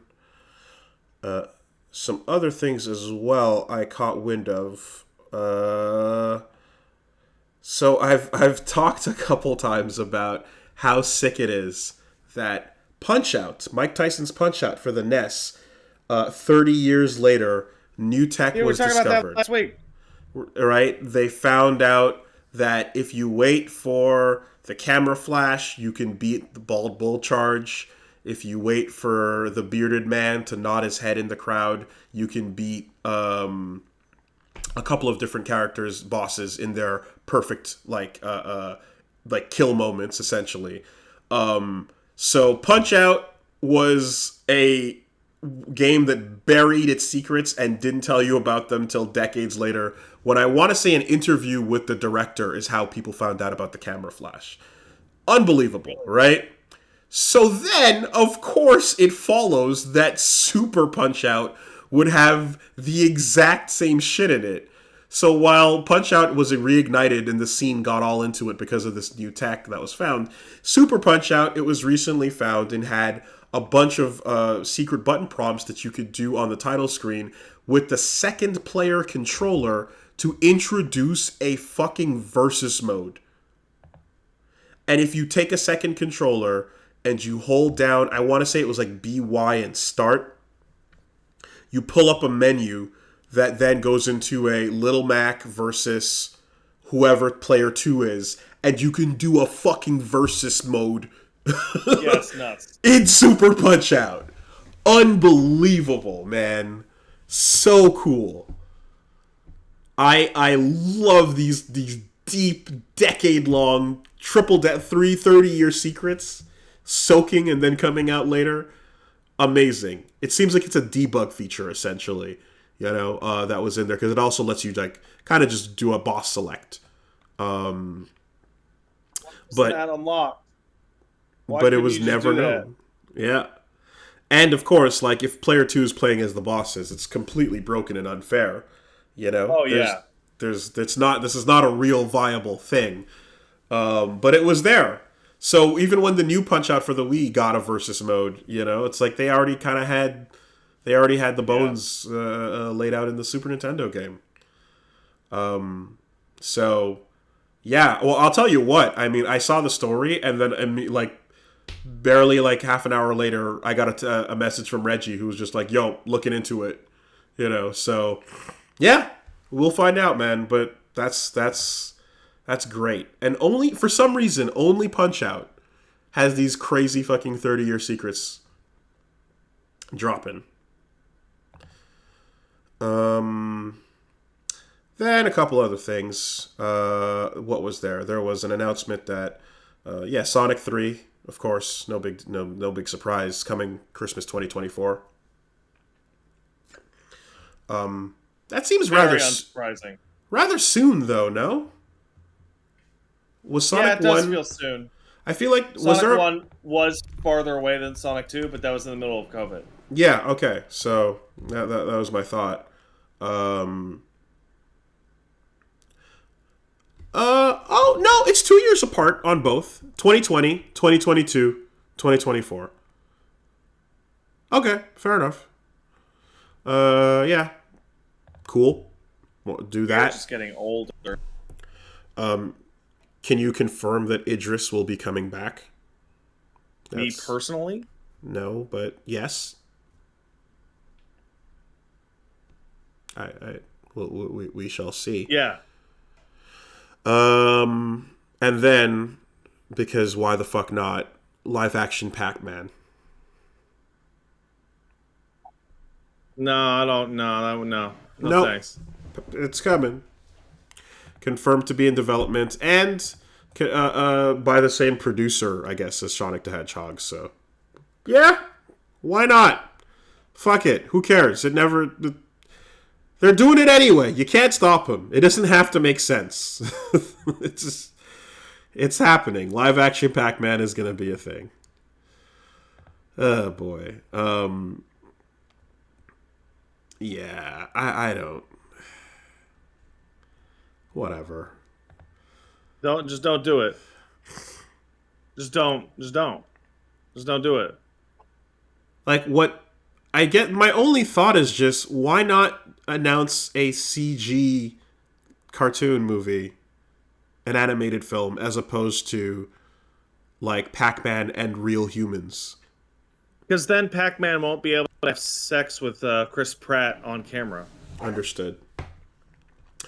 Shoutouts to everyone that then posted reaction GIFs of the Pac-Man enemy from Kamen Rider Heisei Generations in 2016, which is just literally Pac-Man shows up and turns evil.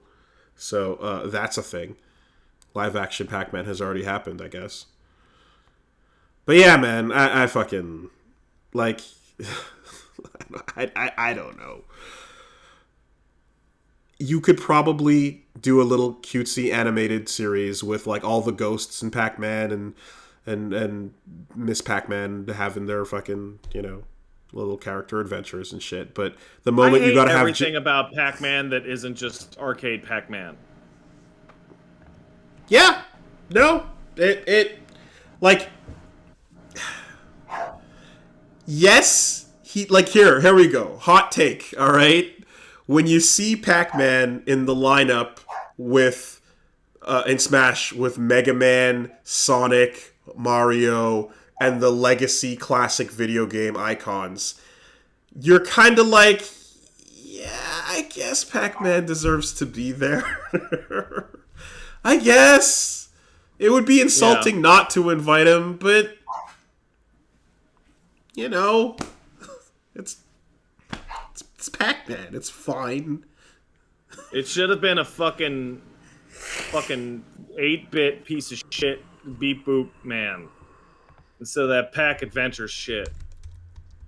No, it should have been. I'll tell you what it should be. Live action Pac-Man should be a movie about people competing to play Pac-Man Championship Edition. And They already make that movie, and one of them was a cheater. you thinking of King of Kong? You thinking of? I am thinking of that. I'm thinking of that. Yes. Yeah, no, not that. You know what? No. Here's what they should do. They should just put Tim Rogers' Pac-Man review in a theater. How many hours? Like, I don't know, like 10, 5? Who even knows? Yeah, that'll do. That's fine. That's fine. But yeah, no, just like the coolest Pac-Man has been was Championship DX from back a couple years ago, and it's just a movie about people playing that is more than enough. He's just never gonna be that like, hey, wisecracking fun. Well, unless they make him that, I guess. But I just The most fun Pac-Man has ever been outside of his own arcade games is his cameo in that one Bloodhound Gang song. with Adam Sandler. Relax. No, relax. Yes. Don't do it. And then halfway through, they go, "Oh shit, it's Pac-Man." No, and then Adam Sandler has to he has to No, fight. I'm not talking about Adam Sandler. I'm talking about something from like 25 years ago. No, that's the one. He has to defeat Pac-Man because he's a gamer and he knows how to beat it, and that's the only way. Yeah, that one. I don't know, man. I'm just, like, Pac-Man does not cause the happy emotion that the others do. I like the game, and again, fucking DX. Like, what is 2010? Was that it? 2010? Yes, it was great. Whatever. All right, that's fine. That's fine. Okay, cool. Yeah, that's pretty much it. I don't know if Maggie, would you shut your fucking mouth? Oh my god, you're such an asshole. Pardon. I'm satisfied My with that. throwing a tantrum. That's fine. I tried to grab what I could while out here, but there you go. Let's take some letters. Oh Christ, I forgot. We have letters. You got any good ones that are being sent to castlesuperbeastmail@gmail.com? Let's see if any good letters have been sent to castlesuperbeastmail@gmail.com. Here's one from X who says, "Hey Whoopler and Big Slow Pat, I was looking at fighting game rosters and found an article that discussed the tendency of those games to rarely add big body grapplers like Zangief or big slow strong characters like Astaroth over smaller and faster ones. I imagine some of the reasons that this happens is a combination of the archetype being perceived as unpopular or too specialized, that archetype loyalists are covered with one or two characters, or that designers have a hard time iterating on the archetype for multiple characters to make them distinct. Similarly, the game's design is not conducive for slower characters. It can even be present in games where tanky characters have classes that are big, or slow strong options can also be limited in quantity more than other options. But why does this pattern recur in games?" So basically, it seems to be like, why is there the one tank or the two and not like the 5 DPS speedsters that there usually is, type of thing? Because everyone's a fucking bitch and they don't know that the big body people are the best. It's just appeal. I think it's just straight up design appeal. The big body, Jesus Christ, the sun's in my fucking eye. Give me a second. The big body characters, the perceived unpopularity is also an aesthetic bit.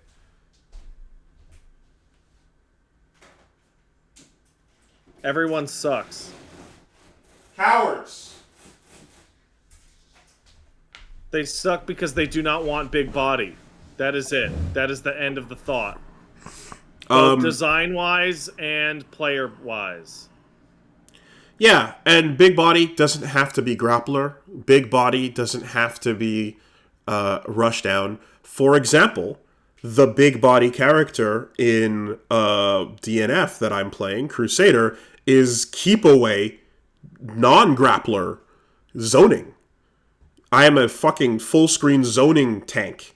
You know, it's that you can be as original as you want, but the perception is just generally that like smooth, sleek, smaller, faster, appealing characters are gonna be more appealing to most people than like someone who just is like a hard dedicated, this is their aesthetic, you have to be into it or not type thing. If you see a silhouette for like a normal like buff shaped character person or whatever, that could be anything. That could be anything from Tracer to Soldier 76 to Reaper to half of or 2/3 of Overwatch. But there's one Reinhardt, and if you like Reinhardts, you're gonna get your Reinhardt, or you're getting the monkey. It's a bunch of fucking bullshit. It's garbage. DBZ gave us 2 Broly's, so that's nice. And 116, But yeah, cowardice essentially. There you go. There's your answer. Here's another one coming in. Words says, hello, Holy Loops and Temkin Scoops. I like that. Words here, big fan of fighting games, but I am terrible at them. I'm incapable of doing quarter circles, so the obvious option would be to practice for muscle memory, right? Tried this, spent so many hours practicing that I wore the skin on my hands down and had to be sent to the hospital for grinding bloody paths into my hands. Apparently, the repeated hours of just practicing motions was damaging after the 90th odd hour. Worst part is, I still can't do them successfully. I've also been a grinder in games to overcome my lack of skill. Level 99 on Destiny Island in Kingdom Hearts, ground up to level 2 to 300 before leaving most of the open areas of Dark Souls, etc., etc., etc. All the time normally equals success, but not so for fighting games. If you have any advice for how to practice better or just not to be so shit, it'd be appreciated. Thanks for the weekly fun stuff. Words. My unironic, not joking around advice is that I would highly recommend that you seek out a mental health care professional to talk to about these issues, because the only people I've ever heard of grinding their hands or knees or feet into dirt in something like this are people going through manic episodes, which can be a hell of a lot more dangerous than just hurting your hands. Anything that goes to the point of causing physical damage to you while playing the video game is going too far and should not be the case. That is... Yeah, I think, if what Pat is saying is on the money there, that's too far. That's going way beyond what you should be expected to do, because you're trying to that's way beyond having fun with this. That's getting to the point. Even if grinding is having fun, if you're grinding and you're clicking or so, and it's like a repetitive action that's not doing damage to your hands, and what you're describing sounds pretty scary, to be perfectly honest. Now, I wouldn't, like, my thought on that as well, because that sounds like trying to, use an arcade stick to get that going. I mean, you could consider an alternative form of control that doesn't have that type of grind. A hitbox absolutely wouldn't be that brutal, and it's a simpler input of just going from 1-2 and then the button to get your Hadouken out. But I don't know, man. I mean, again, like the levels you're describing, the amount you're describing, I'm like, is the solution to recommend an alternative form of control, or is this just all going in a bad direction no matter what? Please don't play fighting games until your hands hurt. Please don't do that. In terms of compulsion or fixation or whatever you want to talk about, there's the obvious health risk, which could be associated with time or just general body use. On a more practical consideration that may speak to you slightly more clearly, is that if you're practicing something for 90 plus hours and not making progress, you're not practicing it correctly. And you, at the very least, for your own benefit in learning the skill, need to back off and try and understand what is actually going on. Just doubling down on bad habits to the point of physical injury isn't actually going to do you any good and will obviously harm you. Yeah, so there's a saying, don't train hard, train smart, right? If you are labbing in a fighting game and you're like not and you're doing like a rote action that doesn't actually improve like what you're going to be experiencing when you actually fight against somebody, you can spend a lot of time doing something that's not actually that helpful. If like in a lot of cases too, there's alternatives to just getting those motions out if you're playing a game that doesn't require them whatsoever, for example. I mean, depends on what you find appealing about a fighting game, but like if you're not attached to a particular character or a particular style of play and you're willing to just try out the genre, I've been playing a game like DNF Duel, as I've mentioned, which doesn't require those inputs. You can do a special with a special button and an input for easier commands. Obviously Smash games have that, but they can get more complex the better you get.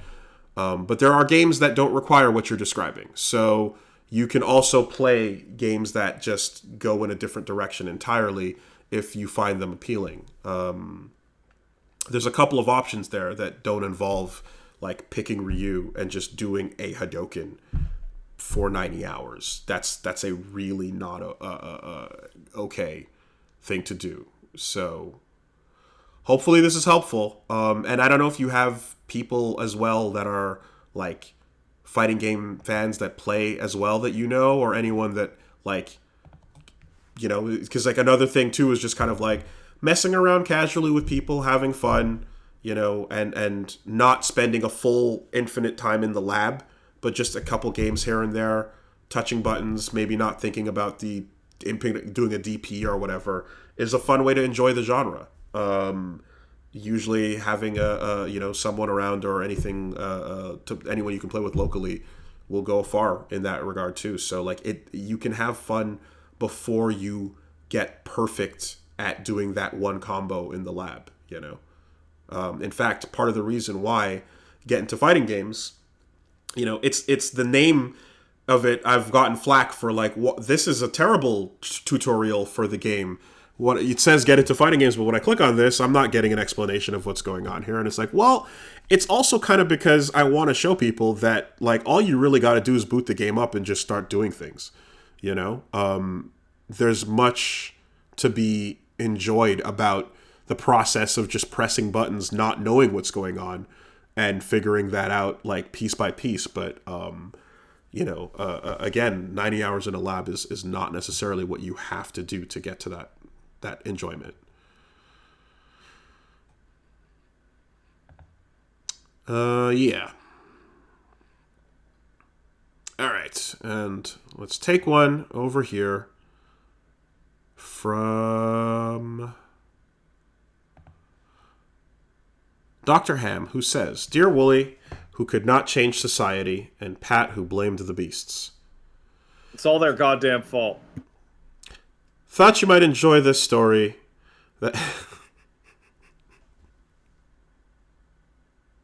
Damn. That might be the best one yet.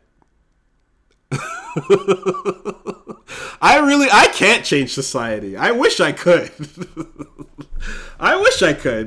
But, you know, I guess I'll just sit here and reflect on myself. What you gonna do? I'm gonna blame the beasts.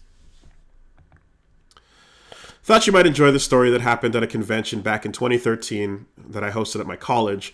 It was a small one, but very old, and it's been running for over 50 years, so sometimes they get a big pull with a high-profile guest. Enter George R.R. Martin, who was a guest at the convention that year. He did a small book signing, and one friend of mine decided to be the most passive-aggressive asshole imaginable with the once-in-a-lifetime chance. Stands quietly in line till he reaches the front, and without a word, he places a copy of The Wheel of Time in front of Grimm, who looks at the book, then looks up at him and just says, "Get out." My friend promptly collects the book and leaves without saying another word. That's great. I love that. I love that. That's great. But like, there's so many layers to that too. 10 on 10. Perfect exchange. Like 1, it's obviously the wrong one. 2, it's finished. 3, it was finished after the author's death. Absolutely, absolutely magnificent. No words either, right? That's the important part. Oh shit. My light is falling apart. Oh god. Oh no. Oh lord. All right, here. We'll just do it. Well, I mean, it picked a good time to die. Here we go. That's good. I like that. All right. That'll do. See you next time from New Brunswick and from coast to coast. From coast to fucking coast. Hooray fighting games, everybody. Hooray. Hooray. Fighting games are good again. I shouldn't have to explain this, but outside of this podcast, obviously, there will be no streams this week. So, we will see you again next week. And I'll get one session in, and then we'll be gone again. I'll put it on my Twitter, of course, but that's the plan for now. All right? Have a good week, everybody. Take care. Nice hat, by the way. Thank you. I like the hat.